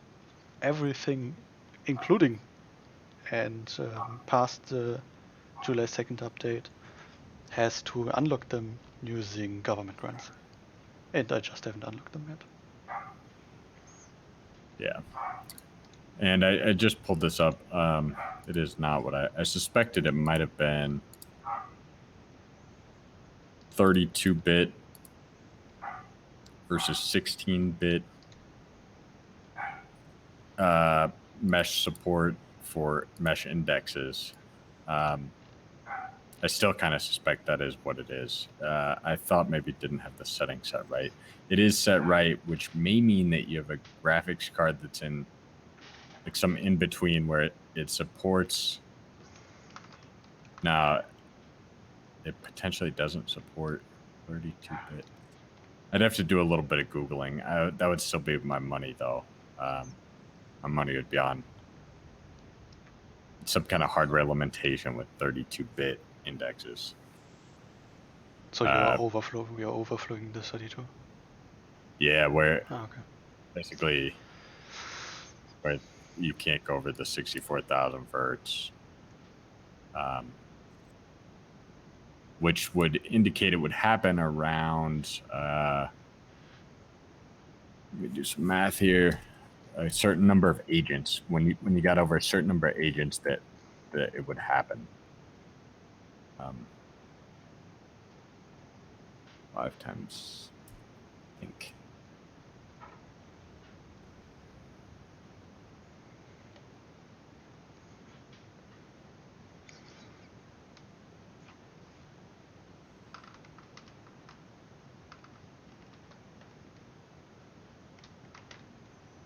Bellabong, that the stretching may only, if the issue is the one Arthur is talking about, the issue will only appear if you have enough agents on the airport. So if it's Nike, it may not happen.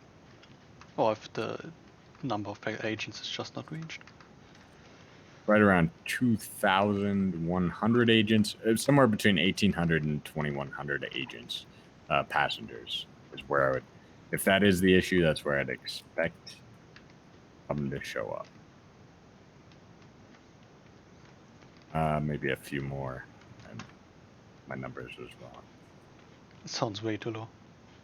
4,000-ish.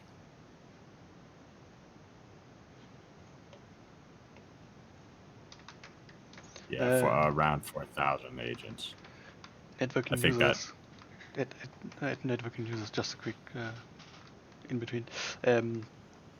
After the government grant is given, yes, they will randomly appear, but only limited.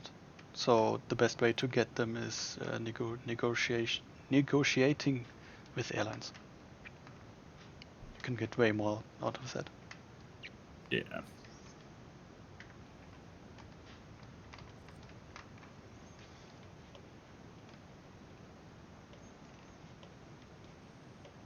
All right, what do you think? Got any last minute questions here? Otherwise, I think we got a good 3 or so hours.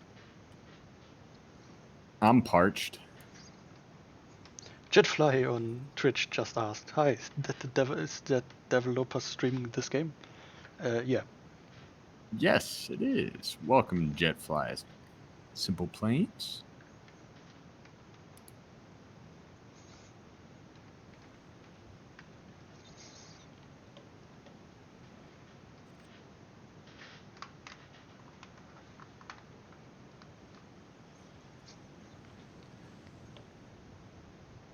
You could see we are the devs by seeing how very professionally we do this stream. Yeah. Like we are not like the biggest professional streamers, but I guess you guys can ask questions, have fun with us. Yeah, I refer to these as fireside chats. Basically, we just kind of shoot the shit with you guys and talk anything video games or SimAirport or aviation or really anything.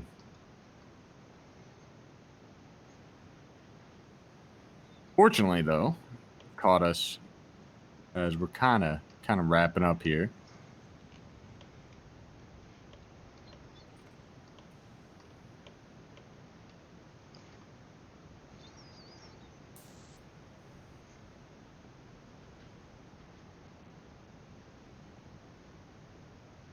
But a sandbox made with, yeah, it's hard to say. It could be it speeds up after a little bit. I don't know. I would expect them. It also depends on which render you're using. If you're using the cold render or not. Yeah, I would expect performance to be pretty similar though. Responding to Bellabong on YouTube. Got a couple of people in on Steam that one of them poos in the loo. Panda likes Peach too.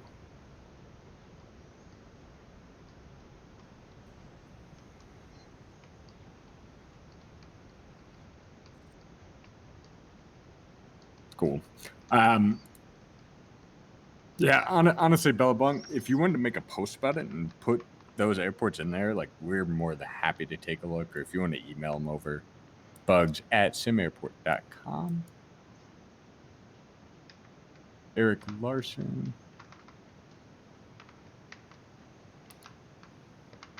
Yeah, it's definitely something we could consider doing. There are a lot of Let's Plays out there, like a lot. And there's probably a brand new one uploaded like almost every day, I would guess. I'm just gonna cheekily shout out Green again, Green Gemini. He's doing pretty much Gemini. Gemini, yeah. He's doing pretty much a whole series, each and every update. So whenever we push a big update, he's usually starting a new series and trying out the new stuff. I can highly recommend him. That's like the newest stuff you can get. Cool. Yeah, that's really the toughest thing is some of the Let's Plays you find are old. So, yeah, it's a very good suggestion.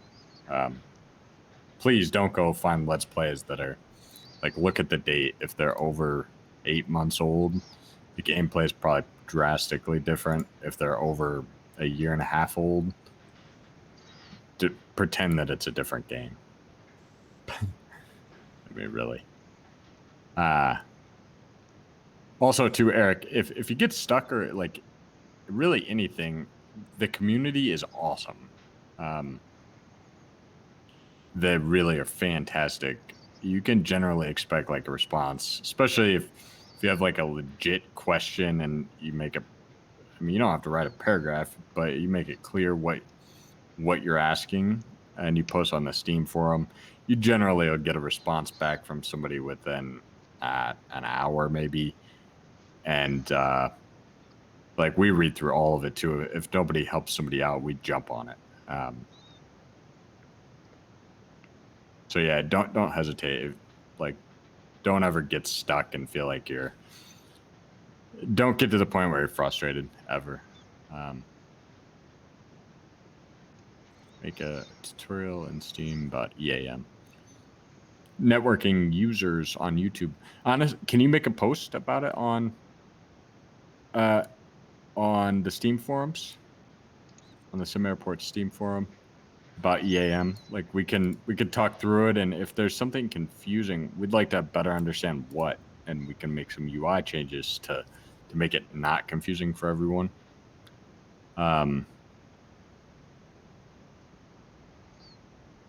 But yeah, we check Reddit too, Eric. But yeah, the Steam forum, I check Reddit a little personally, a little less frequently.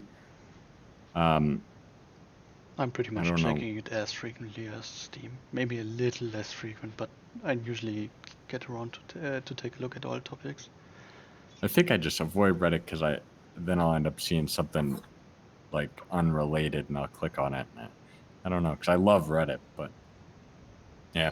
Anyway, really, yeah. Either venue. I mean, heck, we look at the YouTube comments too, but yeah, Steam forum is the most active generally, and so you'll get like someone from the community will help you quick, and if not, we will. Yeah. Cool. Sorry for just joining us. We are though. We're gonna wrap up. We've been streaming for about 3 hours now. Those of you who are watching on Steam and considering the game, if you have questions, post in the forum. We're happy to answer questions. If you're already playing and you love it and you have not left us a review, shame on you. No, please consider leaving us a review. Huge way to support us as a small indie team. And as always, if you have questions or hidden issues, the forum, the Reddit, really anywhere, email us, bugs@simairport.com, and we'll do everything we can to get you figured out and to continue making the game better.